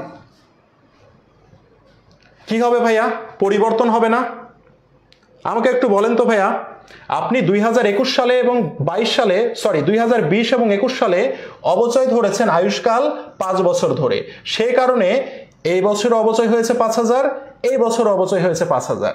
এখন 22 সালে এসে আপনার মনে হয়েছে আয়ুষ্কালকে আমি পরিবর্তন করব, করে 6 বছর করব। তাহলে বলেন তো, আপনি যদি 22 সালে অবচয় ধরেন তাহলে কি 22 সালের অবচয় কি 5,000 হবে না পরিবর্তন হয়ে যাবে? বলেন, পরিবর্তন হবে। এখন আমাকে বলেন তো, আপনি তো 22 সালে এসে আয়ুষ্কালকে পরিবর্তন করলেন, তাহলে 22 সালে এসে যদি আয়ুষ্কালকে পরিবর্তন করেন তাহলে 22 সালের আগে এই যে অতীতকালের অবচয়ের কি কোনো পরিবর্তন হবে? বলেন তো, অতীতকালে তো আপনি 5 বছর অবচয় আয়ুষ্কাল ধরে অঙ্ক করেছেন, তাহলে অতীতের অবচয়ের কি কোনো পরিবর্তন হবে? আমি যদি বর্তমান বছরে আয়ুষ্কালকে পরিবর্তন করি তাহলে কি অতীতের অবচয়ের কোনো পরিবর্তন হবে ভাইয়া? অতীতের অবচয়ের তো কোনো পরিবর্তন হবে না। কেন? কারণ অতীতে আমি 5 বছর ধরে অবচয় নির্ণয় করেছিলাম, আর আমি 22-এ এসে আমি আয়ুষ্কাল পরিবর্তন করছি, তাহলে অতীতের তো কোনো পরিবর্তন হবে না। তাহলে পরিবর্তনটা হবে কখন? বর্তমান কালের পরিবর্তন হবে, তাই না? আর ভবিষ্যৎকালের পরিবর্তন হবে। তাহলে ভবিষ্যৎকালে আপনি কি করবেন? 22 সালে যদি আপনি আয়ুষ্কাল পরিবর্তন করেন তাহলে 23 সালে এসেও আপনি কি 6 বছর আয়ুষ্কাল ধরে আপনি অঙ্ক করবেন না? তার মানে কি? তার মানে হচ্ছে, মনে রাখবেন, একটা ফর্মুলা লিখে নেন, একটা ফর্মুলা লিখে নেন, লিখেন, যদি অবচয়ের ক্ষেত্রে কোনো কিছুর পরিবর্তন করা হয়, কোনো কিছুর পরিবর্তন করা হয়, তাহলে এর প্রভাব পড়বে, কখন কখন এর প্রভাব পড়বে ভাইয়া? চলতি বছর এবং ভবিষ্যৎ বছরগুলোতে। আমি কি বুঝাইতে পেরেছি ভাইয়া?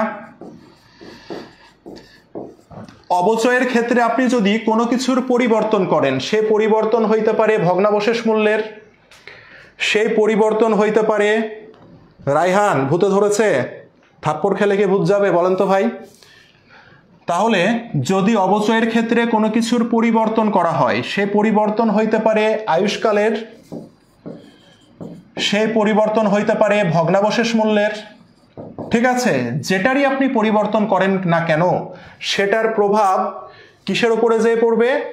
চলতি বছরে পড়বে আর ভবিষ্যৎ বছরে পড়বে, এবং অতীত বছরে কোনো প্রভাব পড়বে না, ঠিক আছে? তাহলে এখানে কি বলেছে? এখানে আছে অতীত হিসাবকালে, হবে না, চলতি ভবিষ্যৎ হিসাবকালে, রাইট। এই যে চলতি আর ভবিষ্যৎ, শুধু ভবিষ্যতে না, শুধু ভবিষ্যৎ না, চলতিতেও প্রভাব পড়বে, কোনোটি নয়তো হবেই না। বুঝতে পেরেছেন? মন খারাপ করেন না, কাকে জানে একটা কি কথা বললাম, মন খারাপ করেন না, হ্যাঁ, মন খারাপ করেন না। সবাই বুঝছেন ভাইয়া? সবাই বুঝছেন? এই নোটটা করে নেন, তাহলে কোনো কিছু ভাবতে হবে না। ওকে, হ্যাঁ, বর্তমানে তো হবে রে ভাই, চলতি মানেই তো বর্তমান। এই চলতি মানে যে বর্তমান, এটাও কি বলতে হবে? চলতি মানে যে বর্তমান, এটাও কি বলা লাগবে ভাই? বলেন তো, চলতি মানে তো বর্তমান রে ভাই। অবচয়ের হার নির্ণয়, অবচয়ের হার শুধুমাত্র নির্ণয় করা যায় সরলরৈখিক পদ্ধতিতে,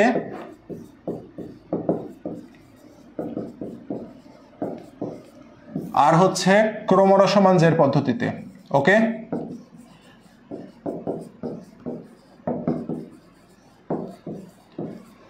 অবচয়ের হার নির্ণয় করা যায় না কোন কোন পদ্ধতিতে?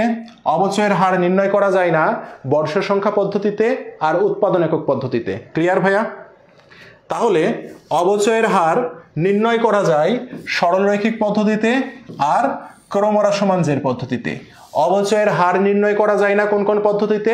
বর্ষ সংখ্যা পদ্ধতিতে, উৎপাদন একক পদ্ধতিতে। ওকে ভাইয়া?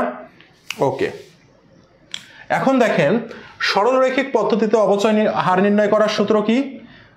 100% ডিভাইডেড বাই আয়ুষ্কাল। ওকে ভাইয়া, 100% ডিভাইডেড বাই আয়ুষ্কাল।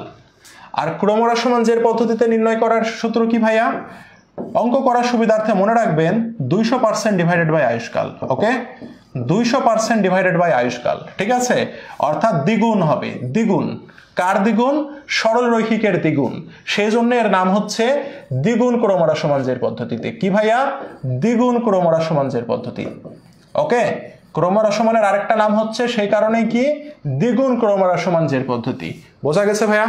বলেন। আবার এই বেয়াদবিগুলো কেন করেন রে ভাই?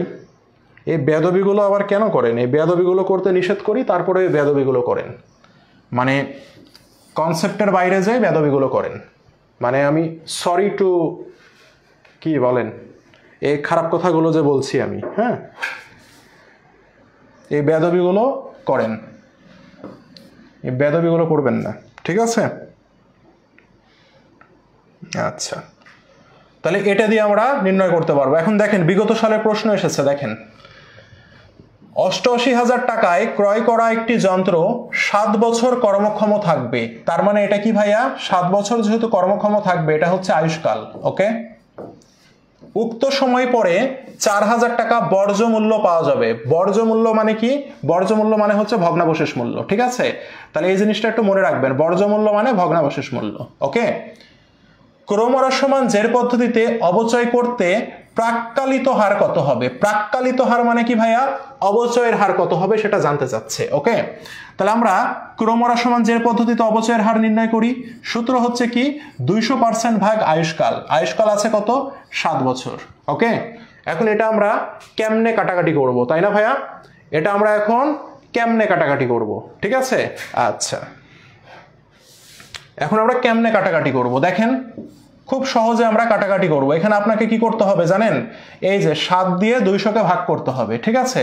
দেখেন 7 দুগুণে 14, এতটুকু করার পরে আপনি দেখবেন 2 দিয়ে অপশন কয়টা আছে?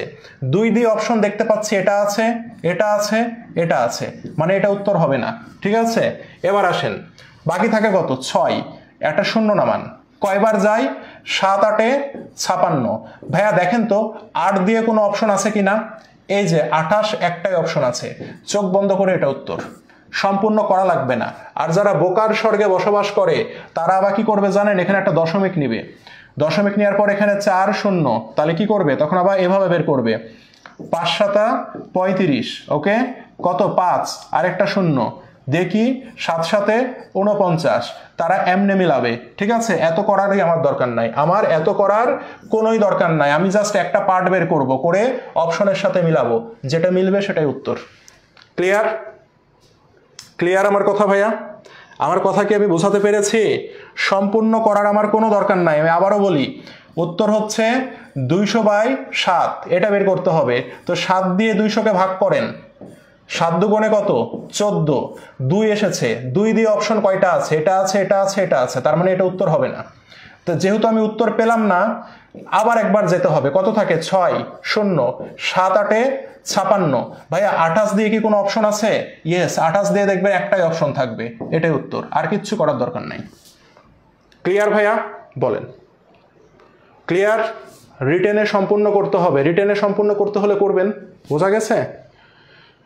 হ্যাঁ, প্রাক্কালিত হার মানে অবচয়ের হার। পড়ানোর সময় তো বললাম রে ভাই, প্রাক্কালিত হার বলতে অবচয়ের হার নির্ণয় করতে বলেছে। হ্যাঁ, প্রাক্কালিত হার মানে অবচয়ের হার।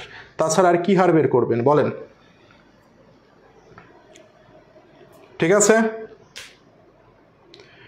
28 দুইটা অপশনে থাকলে শেষ পর্যন্ত করতেন, তখন 3 পর্যন্ত বের করে দেখবেন আছে কিনা, ঠিক আছে? এখন দেখেন, অবচয় নির্ণয় করা শিখতে হবে আমাদের, ঠিক আছে? অবচয় নির্ণয় করা শিখতে হবে। এখন আমরা যদি সরল রৈখিক পদ্ধতিতে অবচয় নির্ণয় করি, হ্যাঁ,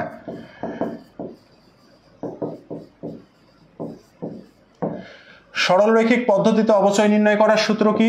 বার্ষিক অবচয় সমান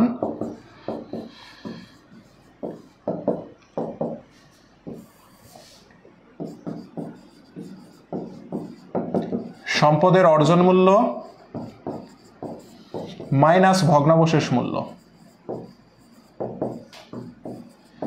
ডিভাইডেড বাই আয়ুষ্কাল। ওকে, এই সূত্র দিয়েও করতে পারবেন। আবার যদি অবচয়ের হার দেয়া থাকে তাহলে কি করবেন? অবচয়ের হার দেয়া থাকলে বার্ষিক অবচয় সমান সম্পদের অর্জন মূল্য মাইনাস ভগ্নাবশেষ মূল্য গুণন অবচয় হার। ওকে ভাইয়া, এই সূত্রটা আমি কখন ইউজ করব? যখন অবচয় হার দেয়া থাকবে প্রশ্নে। ওকে, আর এই সূত্র আমি কখন ইউজ করব? যখন হার দেয়া থাকবে না। বোঝা গেছে? তাহলে সরল রৈখিক পদ্ধতিতে আমরা এই দুইটা পদ্ধতিতে অঙ্ক করতে পারবো। ঠিক আছে, সবাই বুঝতে পেরেছেন? বলেন, সবাই বুঝতে পেরেছেন? বলেন, সবাই বুঝতে পেরেছেন? প্রশ্নের উপরে রাপ করবেন, বেকুবের মতো এত প্রশ্ন করেন কেন ভাই বলেন তো? রাপ কোথায় করবেন সেটা নিয়ে তো আলোচনা আছে, যেটা বোঝাচ্ছি এটা বোঝেন। ওকে, প্রশ্নের উপরে রাপ করবেন। ওকে, আমি ক্লাস শুরুর আগেই বলেছিলাম যে ক্লাসের বাইরে আজকে কোনো প্রশ্নই করা যাবে না। ঠিক আছে, রাপ কোথায় করবেন এটা নিয়ে তো আলোচনা আছে। পরীক্ষার হলে কেমনে অঙ্ক করবেন, কেমনে ম্যাথের প্রবলেম বের করব, ক্যালকুলেটারে কেমনে করব, এগুলো নিয়ে তো কথা আছে। ঠিক আছে, তো বেকুবের মতো প্রশ্ন করেন না। হ্যাঁ, সবাই বুঝতে পেরেছেন ভাইয়া? আচ্ছা, তাহলে এই দুইটা সূত্র ইউজ করব। যদি অবচয়ের হার দেওয়া থাকে এই সূত্র ফেলবো, অবচয়ের হার দেওয়া না থাকলে এই সূত্র ফেলবো। ক্লিয়ার ভাইয়া? ওকে, এবার আসেন, যদি আমাদের কি দেওয়া থাকে, ক্রমহরা সমান জের পদ্ধতি। এবার আমরা শিখব কি? ক্রমহরা সমান জের পদ্ধতি। ওকে,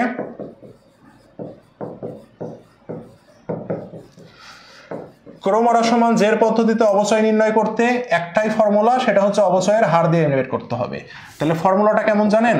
প্রথম বছর, শুধুমাত্র প্রথম বছর, প্রথম বছরে আমরা কি করব? সম্পদের অর্জন মূল্য গুণন অবচয় হার। ওকে, গুণন কি ভাইয়া? অবচয় হার। এখানে কিন্তু ভাইয়া ভগ্নাবশেষ মূল্য বাদ দেওয়া যাবে না। দ্বিতীয় বছর থেকে, দ্বিতীয় বছর থেকে আমরা কি করব ভাইয়া? সম্পদের অর্জন মূল্য মাইনাস পুঞ্জীভূত অবচয়। ওকে, গুণন অবচয় হার। বুঝতে পেরেছেন ভাইয়া? বলেন, সবাই বুঝছেন?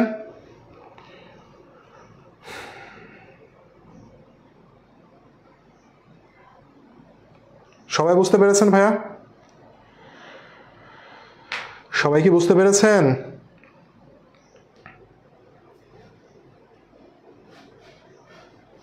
হ্যাঁ, হার আর আয়ুষ্কালের মধ্যে যে কোনো একটা থাকবে।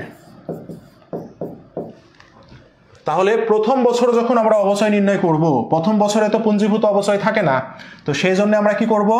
অর্জন মূল্যের সাথে শুধুমাত্র অবচয়ের হার গুণ করে দিব, তাহলে আমরা অবচয় নির্ণয় করে ফেলবো। আর দ্বিতীয় বছর থেকে যখন অবচয় নির্ণয় করব, তখন অর্জন মূল্য থেকে পুঞ্জীভূত অবচয় বাদ দিব। অর্জন মূল্য থেকে পুঞ্জীভূত বা অবচয় বাদ দিলে যেটা পাওয়া যায় সেটা হচ্ছে বহিমূল্য বা বইমূল্য। এই বইমূল্যের সাথে কি করব? অবচয়ের হারকে গুণ করে দেব।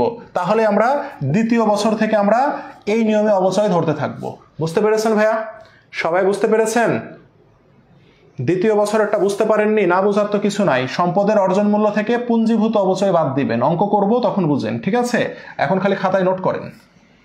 সম্পদের অর্জন মূল্য থেকে পুঞ্জীভূত অবচয় বাদ দিব, দিয়ে কি করব? অবচয়ের হার দিয়ে গুণ করব। ওকে, আর সম্পদের অর্জন মূল্য থেকে পুঞ্জীভূত অবচয় বাদ দিলে আমরা যেটা পাই তার নাম হচ্ছে বইমূল্য। তাহলে বইমূল্যের সাথে যদি আমরা অবচয়ের হার গুণ দিই, তাহলে দ্বিতীয় বছর থেকে আমরা অবচয় নির্ণয় করতে পারবো। ওকে, এটা খাতায় লিখে রাখেন, আমি যখন অঙ্ক করাবো তখন আমরা করব। ঠিক আছে, হ্যাঁ, পুঞ্জীভূত অবচয় প্রথম বছরের অবচয়টা। এবার আসেন বর্ষ সংখ্যার সমষ্টি পদ্ধতি।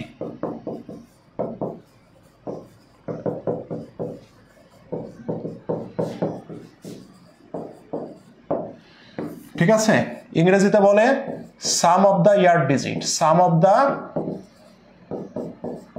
ইয়ার digit. Okay, sum of the year digit method. Okay, আচ্ছা, এটা তাহলে আমরা অবচয় কিভাবে বের করব? লিখে নেন এগুলো। বার্ষিক অবচয় সমান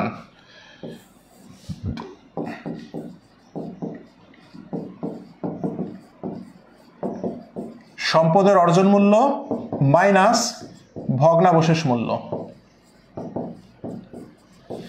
ওকে, divided by n into n+1 divided by 2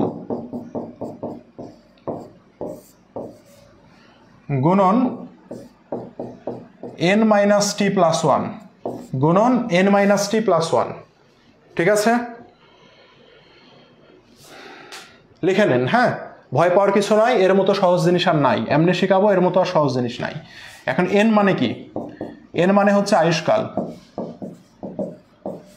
ঠিক আছে, আর টি, টি মানে হচ্ছে সময়।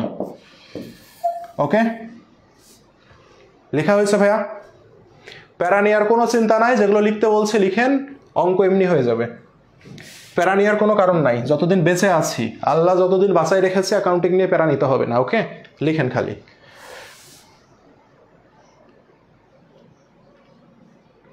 কোন লেখাটা বুঝতে পারছেন না ভাইয়া? সম্পদের অর্জন মূল্য মাইনাস ভগ্নাবশেষ মূল্য divided by n into n+1 divided by 2 গুণন n মাইনাস t+1।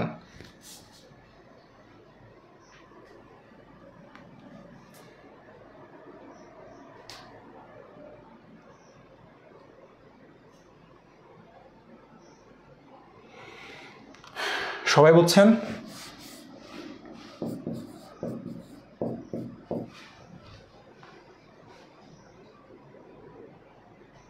না, কোনো প্রশ্ন করতে পারেন না। ঠিক আছে, সবাই ক্লিয়ার ভাইয়া? ওকে, গেল এটা। ঠিক আছে, আচ্ছা, বাকি থাকলো কি? উৎপাদন একক পদ্ধতি, রাইট? বাকি থাকলো হচ্ছে উৎপাদন একক পদ্ধতি।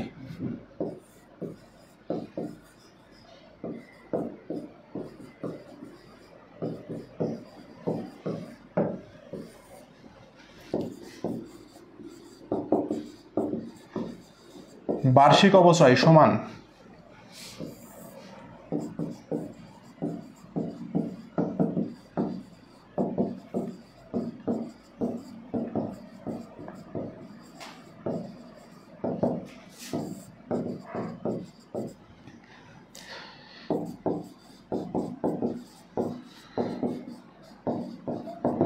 মোট উৎপাদন ক্ষমতা।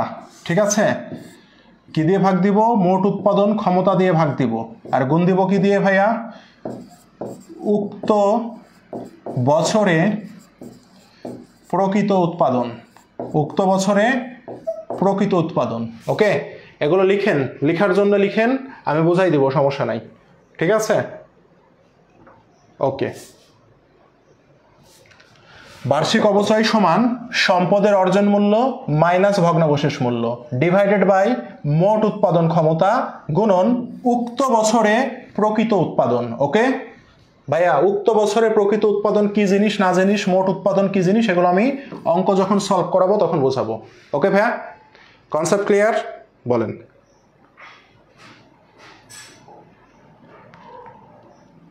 কনসেপ্ট ক্লিয়ার ভাইয়া? ওকে, অঙ্কে আসি। দেখেন, রাবি 23-24 প্রশ্ন কি বলেছে দেখেন। 1 জুলাই 2020 তারিখে একটি মেশিন 50,000 টাকায় ক্রয় করা হয়, যার আয়ুষ্কাল ছিল 10 এবং অবশিষ্ট মূল্য ছিল 2500 টাকা। হিসাবকাল শেষে 31 ডিসেম্বর তারিখে সমাপ্ত হলে সরলরৈখিক পদ্ধতিতে 2020 সালের অবচয় কত? ওকে, আচ্ছা, তাহলে দেখেন আমাদের কোন পদ্ধতি? সরলরৈখিক পদ্ধতি। তাহলে সরলরৈখিক পদ্ধতিতে বার্ষিক অবচয়ের সূত্র কি ভাইয়া?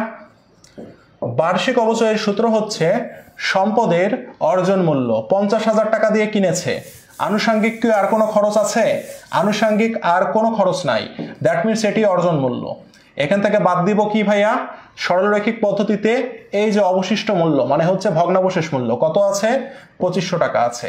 এটাকে আমি ভাগ দিব কি দিয়ে ভাইয়া? আয়ুষ্কাল দিয়ে ভাগ দিব। আয়ুষ্কাল হচ্ছে 10 বছর। তাহলে কত হয় দেখি তো আমরা। 50,000 থেকে 2,500 বাদ দিলে হয় 47,500। ওকে, 47,500কে যখন আমি 10 দিয়ে ভাগ করব, এই যে 1 শূন্য কাটেন 1 শূন্য কাটেন, থাকে কত বলেন তো? থাকে হচ্ছে আমাদের 4750 টাকা।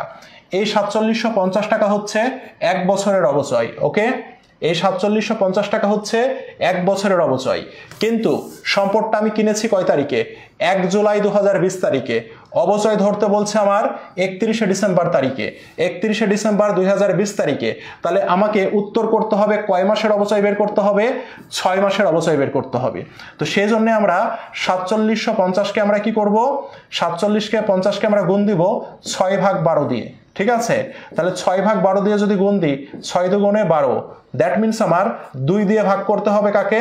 4750কে। তাহলে 2 দুগুণে কত? 4, থাকে কত? 7, 3 দুগুণে কত? 6, কত থাকে? 1, 5, 7 দুগুণে কত? 14, 1, 0, তাহলে 5 দুগুণ 10, ঠিক আছে? উত্তর কত হবে? 2375 টাকা। উত্তর কত হবে? 2375 টাকা। সবাই কি বুঝতে পেরেছি ভাইয়া? বলেন, সবাই কি বুঝতে পেরেছি? উত্তর হবে কত? 2375 টাকা। এখন দেখি অপশনে কি আছে। এই যে দেখেন, অপশনে কিন্তু 4750 টাকাও ছিল, 2350 টাকাও ছিল। যারা বোকাচন্দ্র তারা যে 6 মাসের অবচয় ধরতে বলেছে এটা খেয়াল না করে এটা দাগাবে, ঠিক আছে? এখন দেখেন এই অঙ্কটা আমাদের কি করে করলাম আমরা, দেখেন অঙ্কটা আমরা করেছি 1 বছরের অবচয় বের হয়েছে 4750 টাকা। 1 বছরে যদি 4750 টাকা হয় আমাকে তো 6 মাসের অবচয় ধরতে হবে। তার মানে কি 6/12, 6/12 মানে কি 6 দুগুণে কাটলে 6 দুগুণে 12, তাহলে আমাকে 2 দিয়ে ভাগ করতে হবে কাকে? 4750 কে। 2 দুগুণে 4। দেখেন তো 2 দিয়ে অপশন কয়টা আছে? 2 দিয়ে অপশন দেখবেন 2টা আছে, এটা একটা এটা একটা, ঠিক আছে? এবার যাই, বাকি থাকে 7। তাহলে 3 দুগুণে কত? 6। ভাইয়া 23 দিয়ে অপশন কয়টা আছে ভাইয়া? 23 দিয়ে অপশন একটাই আছে, দ্যাট মিনস এটাই উত্তর, আর যাওয়া লাগবে না। দেখছেন আমি কি বোঝাতে পেরেছি ভাইয়া? বলেন, আমি কি বোঝাতে পেরেছি? 23 দিয়ে অপশন একটাই আছে, দ্যাট মিনস এটাই আমার উত্তর। ওকে, 23 দিয়ে উত্তর একটাই আছে, সেজন্য এটাই আমার উত্তর। কিন্তু যারা চালাক ছেলে মেয়ে আছে তারা জানে যে 4750কে অর্ধেক করলে 2375 হয়, এটা মনে মনে করা যায়।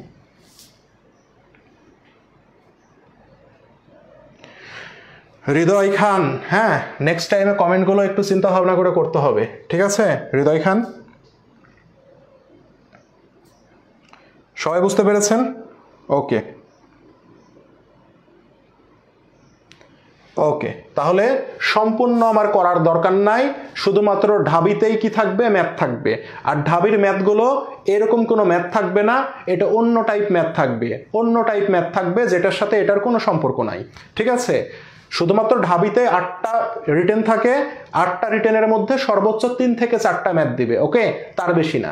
তো এই 3-4টার জন্য আবার মাথা খারাপ করে লাভ নাই, আমার এমসিকিউ থাকবে বেশি। তো এমসিকিউ থাকলে যে টেকনিক শেখাই দিলাম এই টেকনিক অবলম্বন করবেন, আপনাকে তাহলে ওই ডিটেল শেষ পর্যন্ত অঙ্ক করা লাগবে না, তার আগে উত্তর বের হয়ে চলে আসবে।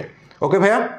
ওকে, নেক্সটে যাই, দেখি যদি একটি গাড়ির বর্তমান মূল্য 1 লাখ টাকা হয়, 5 বছর পরে গাড়িটির ভগ্নাবশেষ মূল্য 20,000 টাকা হয়, তাহলে মাসিক অবচয়ের মান কত হইল? গুচ্ছ 22-23 কি বলেছে ভাইয়া? মাসিক অবচয়ের পরিমাণ, মাসিক।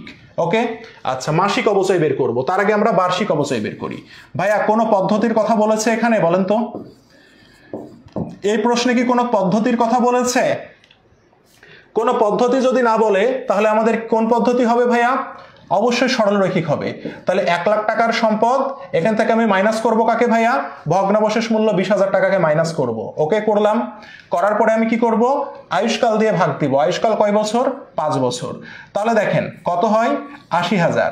80,000কে 5 দিয়ে যদি ভাগ করি, 5-16-80 কত হয়? 16,000 হয়, ঠিক আছে ভাইয়া? কত হয়?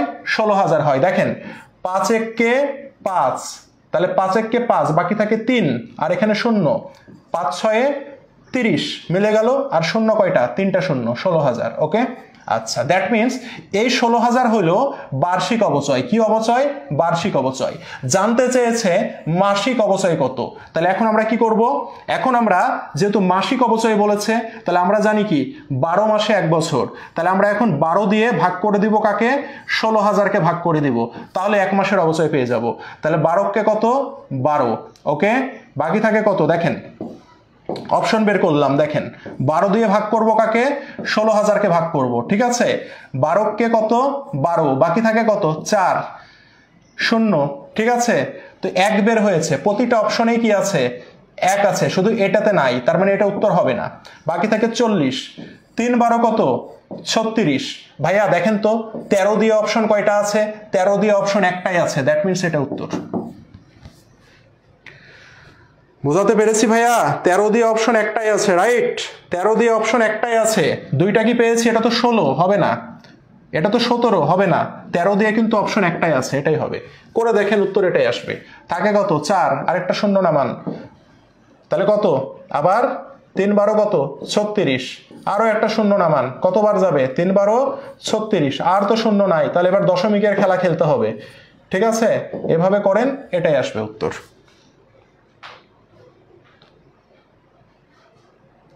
সবাই বুঝতে পেরেছেন ভাইয়া? সবাই বুঝতে পেরেছেন? বলেন। সব করার দরকার আছে আমাদের। হে যে ম্যাথের বস চলে এসেছে, এসে লজ্জা দিচ্ছে। ম্যাথের ব্যাস চলে আসে লজ্জা দিচ্ছে। দেখেন, সবাই বুঝতে পেরেছেন ভাইয়া? তাহলে দেখেন, আমাদের এত ম্যাথ নিয়ে মাথা খারাপ করার কোনো দরকার নাই, ইজিলি হয়ে যাবে, ঠিক আছে? কিন্তু ভাইয়া নর্মাল গুণভাগ যদি না পারেন তাহলে এটা আপনার জন্য লজ্জার। আপনি নর্মাল গুণভাগ পারেন না, আপনি যোগ বিয়োগ পারেন না, তাহলে এটা লজ্জার। বাসায় যদি ছোট ভাই বোন থাকে তাহলে নর্মাল গুণভাগগুলো শিখে নেবেন, ওকে? এই নর্মাল গুণভাগ তো আমি শেখাবো না, ওকে ভাইয়া? ওকে, তাহলে এটা ক্লিয়ার হয়েছে কনসেপ্ট? আচ্ছা, এখন ভাইয়া দেখেন, এই প্রশ্নটা আরো সহজে করা যায়। এই প্রশ্নটা আরো সহজে করা যায় কেমনে জানেন? আমি কি করলাম, আমি আগে অবচয় ধরলাম, তাই না ভাইয়া? আমি আগে অবচয় ধরলাম। 1 লাখ টাকা থেকে আমি কি করলাম ভাইয়া? 20,000 টাকা বাদ দিলাম। বাদ দিয়ে কি করলাম? 5 দিয়ে ভাগ করলাম, করে 16,000 টাকা বার্ষিক অবচয় বের হইলো। এখন এই 16,000কে আমি 12 দিয়ে ভাগ দিলাম, দিয়ে উত্তর বের করলাম, তাই না? এই জিনিসটা আরো সহজে একবারে করা যায়। কিভাবে জানেন? দেখেন, বলেছে মাসিক অবচয় কত, তাই না? মাসিক অবচয়, তাহলে 5 বছরে কত মাস হয় বলেন তো? 5 বছরকে মাসে ভাগ করে নেন, 5 12 60। কয় মাস হয় ভাইয়া? 60 মাস হয়। তা আমরা কি এটাকে এইভাবে লিখতে পারি? 1 লক্ষ মাইনাস 20,000 ভাগ 60, এটা কি লিখতে পারি? তাহলে উত্তর একবারে বের হয়ে যাবে। দেখেন, তাহলে কি হবে? 60 ভাগ 80,000। 60 কে 60, কত থাকে ভাইয়া? 20 থাকে। আরেকটা শূন্য নিয়ে নেন, তাহলে 3 6 18, 160। দেখেন তো 13 দিয়ে কোনো অপশন আছে কিনা? এই যে 13 দিয়ে অপশন একটাই আছে, এটাই উত্তর। একবারে হয়ে গেল, বুঝছেন? যেহেতু মাসিক অবচয় বলেছে, বছরকে আপনি মাস বানাই নেন, তাহলে আপনাকে ডাবল আর কষ্ট করা লাগবে না। যেটা আপনার কাছে ইজি মনে হয় সেটা দিয়ে অঙ্ক করবেন, ওকে? যেটা আপনার কাছে ইজি মনে হয় সেটা দিয়ে করবেন। এইভাবেও যে করা যায় আমি সেটা দেখাইলাম, ওকে? এইভাবেও যে করা যায় আমি সেটা আপনাকে দেখাইলাম, ওকে? যেহেতু মাস বলেছে, চালাকি করে ফেলবেন। মাস মানে কি? আরে বছরকে মাস বানা, হয়ে গেল কত? 60। এবার 60 মাস দিয়ে ভাগ দেন। আমি এখানে 5 দিয়ে ভাগ দিতাম আগে, তাহলে বছরের অবচয় বের হচ্ছে। আমি যখন 60 দিয়ে ভাগ দিব তখন মাসিক অবচয় বের হবে। বোঝা গেছে ভাইয়া? যেটা ভালো লাগে করবেন, হ্যাঁ? এত প্যারা নেওয়ার দরকার নাই যে ভাইয়া ম্যাথ কি করে করবো না করবো। ভাই, বিপদ যেখানে আছে সেখান থেকে বের হওয়ারও রাস্তা আছে, প্যারা নিয়েন না। আমি জাস্ট একটা কথা বলছি, প্যারা নেওয়ার কোনো দরকার নাই, ইজি থাকেন, হয়ে যাবে, ঠিক আছে? তাহলে হইলো, তাই না? এবার দেখেন, এবার আমাদের ঢাবি 14-15, ঠিক আছে? দেখেন কি বলেছে। একটি যন্ত্রপাতির ক্রয় মূল্য 5 লক্ষ টাকা, পরিবহন খরচ 50,000 টাকা, সংস্থাপন ব্যয় 20,000 টাকা, প্রত্যাশিত আয়ুষ্কাল 4 বছর, অবশিষ্ট মূল্য 35,000 টাকা। ক্রমহ্রাসমান উদ্বৃত্ত পদ্ধতিতে দ্বিতীয় বছরের অবচয় কত টাকা? তাহলে কোন পদ্ধতিতে অবচয় ধরতে বলছে ভাইয়া? ক্রমহ্রাসমান পদ্ধতিতে অবচয় ধরতে বলেছে। কোন বছরের? দ্বিতীয় বছরের। তাহলে ক্রমহ্রাসমান জের পদ্ধতিতে কি দ্বিতীয় বছরের অবচয় একসাথে ধরা যায়? যায়, কিন্তু ক্যালকুলেটর লাগবে। আর হাতে কলমে করলে একবারে আমি পারবো না, আমাকে 2 বারেই করতে হবে, ঠিক আছে? এখন দেখি, ঠিক আছে? হ্যাঁ, সূত্র তো মনে রাখতেই হবে, সূত্র ছাড়া কিছুই হবে না, ঠিক আছে? তাহলে এখন আমরা দেখি, ঠিক আছে ভাইয়া? দেখেন, তাহলে সম্পদের ক্রয় মূল্য আগে বের করি। 5 লাখ টাকা দিয়ে একটি সম্পদ কিনলো, পরিবহন খরচ সম্পদ ব্যবহারের আগের খরচ, তাহলে এটা যোগ হবে। সংস্থাপন ব্যয় সম্পদ ব্যবহারের আগের খরচ, তাহলে এটিও যোগ হবে, ওকে? তাহলে কত হইলো? আর কোনো খরচ আছে? নাই। তাহলে আমাদের সম্পদের অর্জন মূল্য হলো 5,70,000 টাকা, রাইট? 5,70,000 টাকা আমার কি বের হলো ভাইয়া? সম্পদের অর্জন মূল্য বের হলো। এখন দেখেন, সম্পদের অর্জন মূল্য যে 5,70,000 টাকা বের হলো, এখন কোন পদ্ধতিতে অবচয় ধরতে বলেছে? ক্রমহ্রাসমানে। তাহলে ক্রমহ্রাসমানে অবচয় ধরতে কি লাগবে? অবচয়ের হার লাগবে। তো হারটা বের করে নি। হারের সূত্র কি? 200% ডিভাইডেড বাই আয়ুষ্কাল। তাহলে কত হবে ভাইয়া? 50% হবে, রাইট? কত হবে ভাইয়া? 50% হবে। ক্লিয়ার এই পর্যন্ত? এই পর্যন্ত ক্লিয়ার ভাইয়া? এই পর্যন্ত ক্লিয়ার কিনা বলেন? এই পর্যন্ত কি ক্লিয়ার বলেন? এই পর্যন্ত আমরা সবাই ক্লিয়ার, ঠিক আছে? এবার আসি আমরা অঙ্ক করতে। তাহলে প্রথম বছর ক্রমহ্রাসমানের যে আমি সূত্র লিখে দিয়েছিলাম, প্রথম বছরের অবচয় কেমনে ধরে ভাইয়া বলেন তো? প্রথম বছরের অবচয় কেমনে ধরে ভাইয়া? প্রথম বছরের অবচয় ধরে সম্পদের অর্জন মূল্যকে আমরা গুণ দিব কি দিয়ে? 50 দিয়ে। দেখেন, 5,70,000 টাকা গুণন 50%। ভাইয়া 50% আমি করতে পারি না, তাহলে 50% মানে অর্ধেক। 50% মানে কত? অর্ধেক। তাহলে 1/2। ঠিক আছে ভাইয়া, 1/2। তাহলে অবচয় কত হবে বলেন? এই যে একটা সংখ্যা, সংখ্যাটা কত ভাইয়া? 5,70,000, তাই না? 5,70,000 একটা সংখ্যা, তারপরে 3টা শূন্য। আমি 570কে 2 দিয়ে ভাগ করব। ওকে, 2 দুগুণে 4, কত থাকে? 1 7। 8 দুগুণে কত ভাইয়া? 16, কত থাকে? 1 0, তাই না? তাহলে 5 দুগুণে 10, কত হইল? 285 হইল, তাই না? তাহলে লিখবেন 285। লেখার পর কয়টা শূন্য আছে? 3টা। এই 3টা শূন্য বসাই দেন। তাহলে প্রথম বছরের অবচয় কত বের হলো? এটা প্রথম বছরের অবচয় বের হলো 2,85,000 টাকা। ওকে ভাইয়া, দ্বিতীয় বছরের অবচয় ধরেন। দ্বিতীয় বছরের অবচয় আমি কি শেখাইছিলাম? সম্পদের অর্জন মূল্য 5,70,000। এই থেকে আপনি বাদ দিবেন পুঞ্জীভূত অবচয়। পুঞ্জীভূত অবচয় মানে কি? বিগত যত বছরের অবচয় ধরেছেন সেটা। বিগত কয় বছরের অবচয় ধরেছেন? 1 বছরের অবচয়। তাহলে 1 বছরের অবচয় কত? 2,85,000। দ্যাট মিনস 2,85,000 টাকায় পুঞ্জীভূত অবচয়। সেটাকে কি করতে হবে? বাদ দিতে হবে। এই যে বাদ দিলাম, দিয়েছি। এবার গুণ করব কি দিয়ে? অবচয়ের হার দিয়ে। অবচয়ের হার কত? 50%। 50% মানে কত? অর্ধেক, 1/2। এখন 5,70,000 থেকে 2,85,000 বাদ দিলে 2,85,000 টাকাই থাকে। ওকে, এখন এই 2,85,000 টাকার অর্ধেক করবেন আপনি। ঠিক আছে, তাহলে 2,85,000 টাকার অর্ধেক করি আমি, তাহলে হয়ে যাবে। তাহলে আমি কি বলেছি ভাইয়া? আমি বলেছি পূর্ণ যে সংখ্যাটা এটাকে 2 দিয়ে ভাগ করেন। 2 দিয়ে আমি ভাগ করব কাকে? 285-কে। 2 1-কে কত? 2, বাকি থাকে কত? 8। 4 দুগুণে কত? 8। ভাই দেখেন তো 14 দিয়ে কোনো অপশন আছে? 14 দিয়ে কি কোনো অপশন আছে ভাইয়া?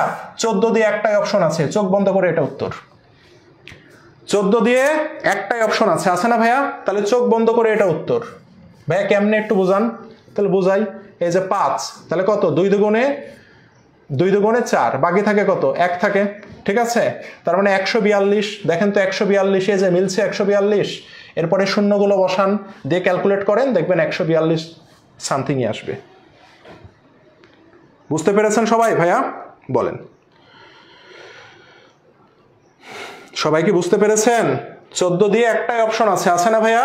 তাহলে এটাই হবে উত্তর। সবাই কি বুঝছে? বলেন। তাহলে এত কি আমার বের করার দরকার আছে ভাইয়া? আমি তো 2 ডিজিট বের করলে উত্তর বের হয়ে যাচ্ছে। এখন যদি আমি দেখি 14 আছে 2টা অপশনে, একটাতে আছে 142, একটাতে আছে 147, তখন আমি কি করব? তখন আমি 3 ঘর পর্যন্ত যাব। ভাইয়া সাধারণত 3 ঘর পর্যন্ত থাকে না, তারপরেও যদি থাকে সর্বোচ্চ 3 ঘর পর্যন্তই থাকবে। এর বেশি দেখবেন যে আর সংখ্যা মিলবে না, মিলবে না, মিলবে না। ঠিক আছে, বলেন। হ্যাঁ হ্যাঁ হ্যাঁ, এইভাবে ক্যালকুলেশন প্র্যাকটিস করতে হবে, করতে করতে এমনি হয়ে যাবে। খুব বেশি ম্যাথ আসবে না, এর জন্য মাথা খারাপ করেও লাভ নাই। অনেক ম্যাথ এমনিই পারবেন, আর এগুলো গুণ ভাগ করা শিখতে হবে। এই যে টেকনিকগুলো শেখাচ্ছে না, রাতারাতি ইমপ্রুভ হবে না। কোনো ছেলেপেলে এগুলো জানে না, আস্তে আস্তে শিখতে শিখতে হয়ে যায়। ওকে ভাইয়া শোনেন, একটা কথা আমি বলি, হ্যাঁ, সেটা হচ্ছে আজকে ক্লাস হইল না, আপনারা যে ভুলটা করেন, আজকে ক্লাসের পরে আমি যে ক্লাস লেকচারের যে শিট দিব, হ্যাঁ, আজকে আমি শিট দিব 2টা। শিট 1 হচ্ছে এই ক্লাসের স্লাইড দিব, আরেকটা আমি দিব শিট হিসাবে, মানে সেম জিনিস আমি একটা শিট হিসাবে দেব। আপনার কাজ হবে ক্লাসটা ফলো করা, যা যা বলেছি নোট করেছেন সেই নোট, আর এই 2টা শিট নিয়ে পড়াশোনা করা। আজকে আপনি কখনো খবরদার বিগত সালের প্রশ্ন প্র্যাকটিস করতে যাবেন না। শুধুমাত্র আমার এই শিটগুলোতে যে যে উপাদান দেয়া আছে, এই উপাদানই আপনি প্র্যাকটিস করবেন আজকে। আমি বলেছি না 3টা ক্লাস নিব, 3টা ক্লাস যখন শেষ হবে তখন আপনি মেডিসিন বইয়ের প্রশ্ন প্র্যাকটিস করবেন। আমার কথা কি বোঝা গেছে? তখন আপনি মেডিসিন বইয়ের প্রশ্ন প্র্যাকটিস করবেন। আপনি মেডিসিন বইয়ের প্রশ্ন আজকে ক্লাসের পরেই প্র্যাকটিস করতে যাবেন না, যাবেন না, যাবেন না। বোঝা গেছে? ওকে, ক্লিয়ার ভাইয়া? নেক্সটটা যাই, দেখি কি বলেছে। রাবি 23-24-এর প্রশ্ন, অর্থাৎ এই বছরের প্রশ্ন এসেছে। দেখেন দেখেন, নোমান কোম্পানি 1 জানুয়ারি এত সালে একটি সরঞ্জাম ক্রয় করে। সরঞ্জামটির ক্রয় মূল্য 60,000 টাকা, আয়ুষ্কাল 8 বছর, অবশিষ্ট মূল্য এত। 23 সালের দ্বিগুণ ক্রমহ্রাস সমান জের পদ্ধতিতে সরঞ্জামটির অবচয় কত, তাই না? ক্রমহ্রাস সমান জের পদ্ধতিতে। তাহলে আমরা দেখি সম্পদের মূল্যটা কত। সম্পদের মূল্য হচ্ছে 60,000 টাকা। ওকে, আচ্ছা, সম্পদ কিনেছেন 1 জানুয়ারি 2022-এ, আর জানতে চাচ্ছে 23 সালের অবচয় কত, দ্যাট মিনস দ্বিতীয় বছরের অবচয় কত সেটা জানতে চাচ্ছে। ওকে, আচ্ছা, তাহলে 60,000 টাকা অর্জন মূল্য, আর কোনো কি নাই, আর কোনো ব্যয় নাই। আচ্ছা, এখন আমার কি লাগবে, অবচয়ের হার লাগবে। তাহলে অবচয়ের হার বের করি, 200% ডিভাইডেড বাই আয়ুষ্কাল। তাহলে 8 দুগুণে কত, 16। ওকে ভাইয়া, বাকি থাকে কত, 4, তাই না ভাইয়া, বাকি থাকে হচ্ছে 4 আমাদের। তাহলে এখানে কত হবে ভাইয়া বলেন তো, 4 আর একটা 0, তাই তো নাকি? তাহলে কত হবে, 5 8 কত, 40 হবে না ভাইয়া? তাহলে কত হবে বলেন তো, 25%। তাহলে অবচয়ের হার কত হবে ভাইয়া, 25%। ওকে, এখন ভাইয়া 25% দিয়ে আমি অবচয় নির্ণয় করা জানি না। 25% মানে হবে 1/4। কত ভাইয়া, 25% মানে হচ্ছে 1/4। ঠিক আছে, 25% মানে 1/4। তাহলে প্রথম বছরের অবচয় কত হবে, 4 দিয়ে আমরা যদি কাটি, 4 15 60, কয়টা শূন্য থাকে, 3টা শূন্য। তাহলে প্রথম বছরের অবচয় কত টাকা, 15,000 টাকা। দ্বিতীয় বছরের অবচয় বের করতে বলেছে, তো দ্বিতীয় বছরের অবচয় মানে কি, অর্জন মূল্য থেকে আমরা কি করব, মাইনাস করব। কাকে, পূর্ববর্তী বছরের অবচয়কে। পূর্ববর্তী বছরের অবচয় আছে কত টাকা, 15,000 টাকা। করলাম, গুণ দিব কি দিয়ে, 1/4 দিয়ে গুণ দিব। ঠিক আছে, তাহলে কত হবে ভাইয়া, এখানে হবে 45,000 টাকা। এই 45,000কে গুণ দিব কি দিয়ে, 1/4 দিয়ে। দ্যাট মিনস আমাকে এখন কি করতে হবে ভাইয়া, এখন আমাকে করতে হবে কি, 4 দিয়ে 45,000কে আমি কি করব, ভাগ করব। 4 1 কত, 4। ভাইয়া দেখি তো 1 দিয়ে অপশন আছে কিনা, 1 দিয়ে অপশন এখানে একটা পেয়েছি, এখানে একটা পেয়েছি, তার মানে আরো একটু যাই। বাকি থাকে কত, 5। 2 দুগুণে কত, 4। ভাইয়া দেখেন তো 12 আছে কিনা অপশনে, অপশনে কি 12 আছে, অপশনে তো 12 নাই, তাই না? তাহলে কি অপশন তুলতে ভুল করলাম না প্রশ্ন ভুল করলাম বলেন,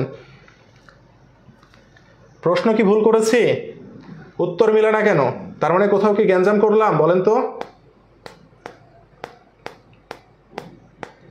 কোথাও কি ভুল করলাম? আচ্ছা, সরি সরি সরি, 4 1 4 5, তাহলে তো এখানে 2 কেন দিলাম রে ভাই, 4 1 4, তাহলে এখানে থাকে কত, এখানে থাকে হচ্ছে 5। তাহলে কি হবে, 5 থাকে, তার মানে একবার যাবে, 4 1 4। ভাইয়া 11 দিয়ে কি কোনো অপশন আছে, দেখেন তো 11 দিয়ে কিন্তু অপশন একটাই আছে, দ্যাট মিনস এটা উত্তর, তাই না? বুঝছেন, রাইট রাইট, ভুল করেছি আমি, ভাগে ভুল করেছি। ওকে, বুঝতে পারছেন ভাইয়া? দেখেন তো আমি যে সিস্টেমটা শিখাইলাম সেই সিস্টেম দিয়ে প্রতিটা অঙ্ক মিলছে না মিলছে না, আমাকে বলেন তো, যে সিস্টেম শিখাইলাম এটা দিয়ে কি প্রতিটা অঙ্ক মিলছে, ইয়েস অর নো? এই সিস্টেম যারা জানে না, বলেন তো এটা যদি আপনি না জানতেন তাহলে গাধার মতো কি আপনি শেষ পর্যন্ত অঙ্ক মিলাইতেন না, বলেন তো? আপনি কি শেষ পর্যন্ত অঙ্ক মিলাইতেন না মিলাইতেন না? বাড়িতে চেষ্টা করেন কিন্তু, হ্যাঁ, 2-4টা অঙ্ক একটু শেষ পর্যন্ত মিলায়েন, ভাগ করার ট্রাই করেন, তারপরে পরীক্ষার হলে আমার ট্রিকটা খাটায়েন। বোঝা গেছে ভাইয়া? বলেন। এই যে দেখেন, রাবি 23-24 প্রশ্ন, এর আগে আমি আগের প্রশ্ন দেখাইলাম, তাহলে সবই তো মিলছে আমার এইভাবে, তাই না ভাইয়া? আমার তো সবই মিলছে এইভাবে। তো ক্যালকুলেটরের প্যারা নিয়ে, টেনশন নিয়ে, ডিপ্রেশনে যে লাভ আছে বলেন, লাভ কিন্তু নাই। ওকে, আচ্ছা, এবার আসি, দেখেন আমরা এবার শিখব বর্ষ সংখ্যার সমষ্টি পদ্ধতি। হ্যাঁ, এই পদ্ধতিটা ভাইয়া খুবই মজার একটি পদ্ধতি, ঠিক আছে, বর্ষ সংখ্যার সমষ্টি পদ্ধতি। তো বর্ষ সংখ্যার সমষ্টি পদ্ধতিতে ভাই আমরা কি শিখেছিলাম, সবাই একটু সূত্রটা যেখানে লিখেছেন ওই সূত্রটা বের করেন। ঠিক আছে, বর্ষ সংখ্যা সমষ্টি পদ্ধতির সূত্রটা আমি যেখানে লিখেছিলাম সেই সূত্রটা একটু বের করেন খাতায়। ওকে ভাইয়া, দেখেন তাহলে বর্ষ সংখ্যার সমষ্টি পদ্ধতির যে সূত্রটা লিখেছিলাম সেই সূত্রতে আমি লিখেছিলাম সম্পদের ক্রয় মূল্য কত আছে ভাইয়া, 60,000 টাকা। এখান থেকে মাইনাস করেছি কি ভাইয়া, উদ্ধার মূল্য। কি মূল্য, উদ্ধার মূল্য মানে হচ্ছে ভগ্নাবশেষ মূল্য, মাইনাস করেছিলাম, তাই না? করে কত হয়েছে, 55,000 টাকা হয়েছে। এটা করেছিলাম না? এটাকে আমি ভাগ দিয়েছিলাম কি দিয়ে, এটাকে আমি ভাগ দিয়েছিলাম n into n+1 divided by 2 দিয়ে।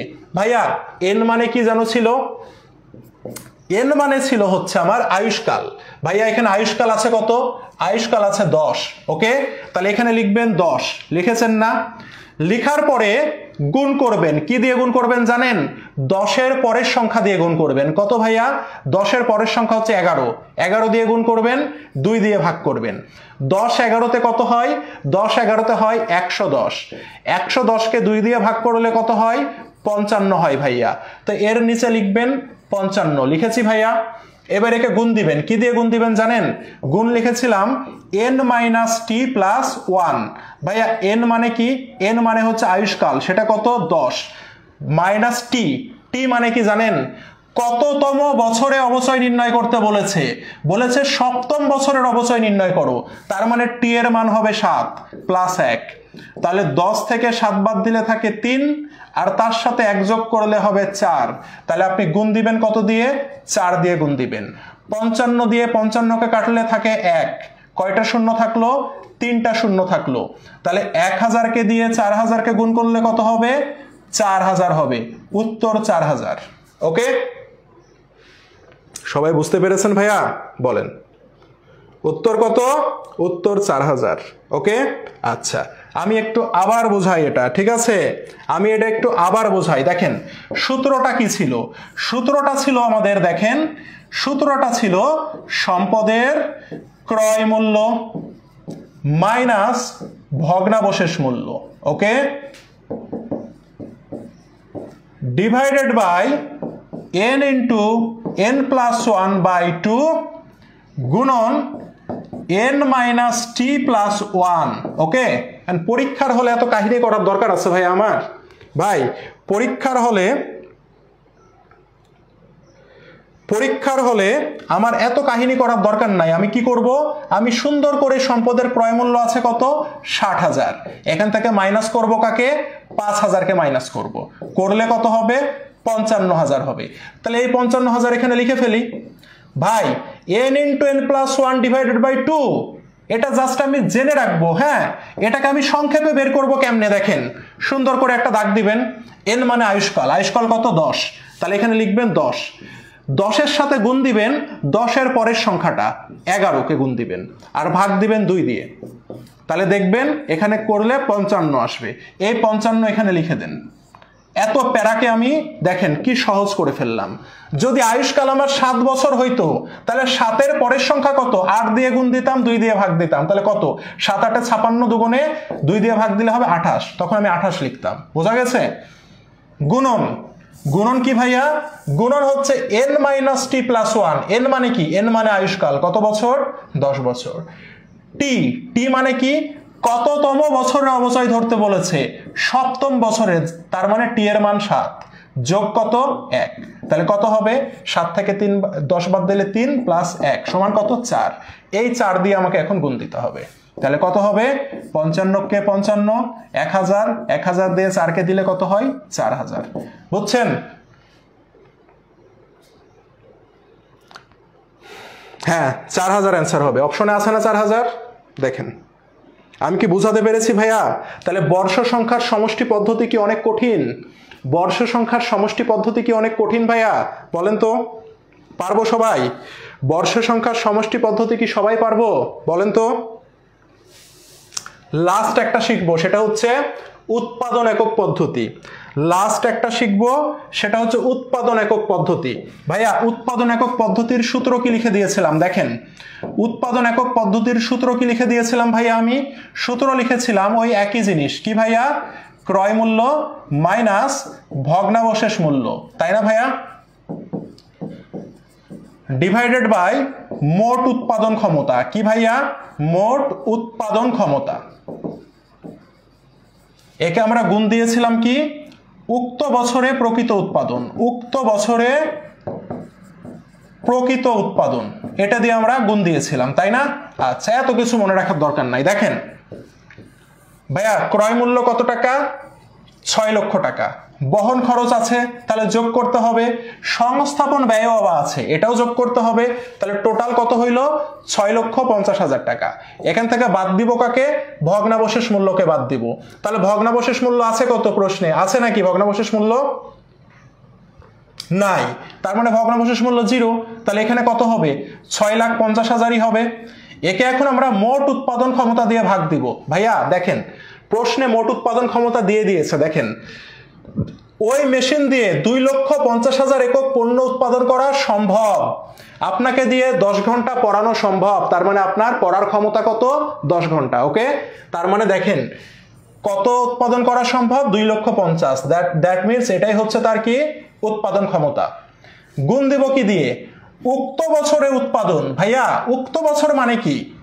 কোন বছরের অবচয় ধরতে বলেছে? আপনাকে বলেছে তৃতীয় বছরের অবচয় কত, তার মানে তৃতীয় বছরে কতটুকু উৎপাদন করেছে দেখেন তো। তৃতীয় বছরে উৎপাদন করেছে 1 লাখ একক। তৃতীয় বছরে উৎপাদন করেছে কত? 1 লাখ একক। সেজন্য আপনি গুণ দিবেন কত দিয়ে? 1 লাখ একক দিয়ে গুণ দিবেন, তাহলে উত্তর বের হয়ে যাবে। বুঝছেন ভাইয়া সবাই? সবাই কি বুঝছেন আমার কথা? বলেন। সূত্র দেখে ভয় পেয়েছিলাম, ভাই ভয় পাওয়ার কিছু নাই, ঠিক আছে? ভয় পাওয়ার কিছু নাই, তাহলে দেখেন আমার উত্তর বের হয়ে যাবে, ঠিক আছে? তাহলে আমরা একটু কাটাকাটি করি। 3 শূন্য কাটলাম ভাইয়া, এটা কাটলাম, এটা কাটলাম, শূন্য কেটে দিলাম। এবার আমরা 25 দিয়ে যদি 100কে কাটি কয়বার যায়? 4 বার যায়। তাহলে এখানে আর কয়টা শূন্য থাকে? 4টা শূন্য থাকে, ঠিক আছে? তাহলে এখানে দেখেন 65 থাকে। কত থাকে এখানে? এখানে আছে হচ্ছে 65, আর এখানে আছে কত? 4000। তো শূন্যগুলোকে আমি রেখে দিই, খালি 65কে আমি 4 দিয়ে গুণ করব। তাহলে 65কে 4 দিয়ে গুণ করলে হয় কত? 4 5 20 শূন্য। তাহলে 4 6 কত? 24। 24 আর 2 কত হয় ভাইয়া? 26 হয়। তাহলে 260। এবার এই 3 শূন্যকে রেখে দিয়েছিলেন, এই 3 শূন্য বসাই দেন। তাহলে কত হইল ভাইয়া? 2,60,000 টাকা। অবচয়ের পরিমাণ কত? 2,60,000 টাকা। সবাই বুঝছি ভাইয়া? অপশনে কি আছে 2,60,000? এই যে অবশ্যই থাকতে হবে, না থেকে যাবে কই? বলেন। ক্লিয়ার ভাইয়া? সবাই বুঝছেন? বলেন। তাহলে পারা যাবে। আজকে আমরা শিখলাম টাইপ ওয়াইজ যাব। আজকে আমরা থিওরির টাইপ শেষ করলাম, আজকে আমরা অবচয়ের হার নির্ণয়ের টাইপ শেষ করলাম, আজকে আমরা অবচয় নির্ণয়ের টাইপ শেষ করলাম। আমাদেরকে আরো 5 থেকে 6টা টাইপ শিখতে হবে। আমরা টাইপ ওয়াইজ শিখব এবং টাইপ ওয়াইজ আপনাকে আমি শিট দিয়ে দেব। এই শিটের বাইরে কিছু করার দরকার নাই। ওকে ভাইয়া? বলেন। তাহলে দেখেন, তাহলে সমস্যা নাই। হ্যাঁ, অ্যাকাউন্টিং এর যত কঠিন টপিক ওটা আপনি আরো ভালো করে শিখবেন। ওই হিসাবের এই সে এগুলো আমি পড়াইতেও চাই না, সহজ টপিকগুলো আমি পড়াইতেও চাই না।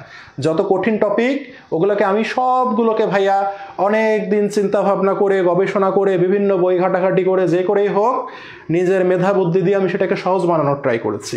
এবং শুধু তাই না, প্রশ্নগুলো হয় কোথায় থেকে সেই জায়গাতে আমি খুঁজে বের করেছি, যেটা যারা পড়ে তারা জানেও না, ঠিক আছে?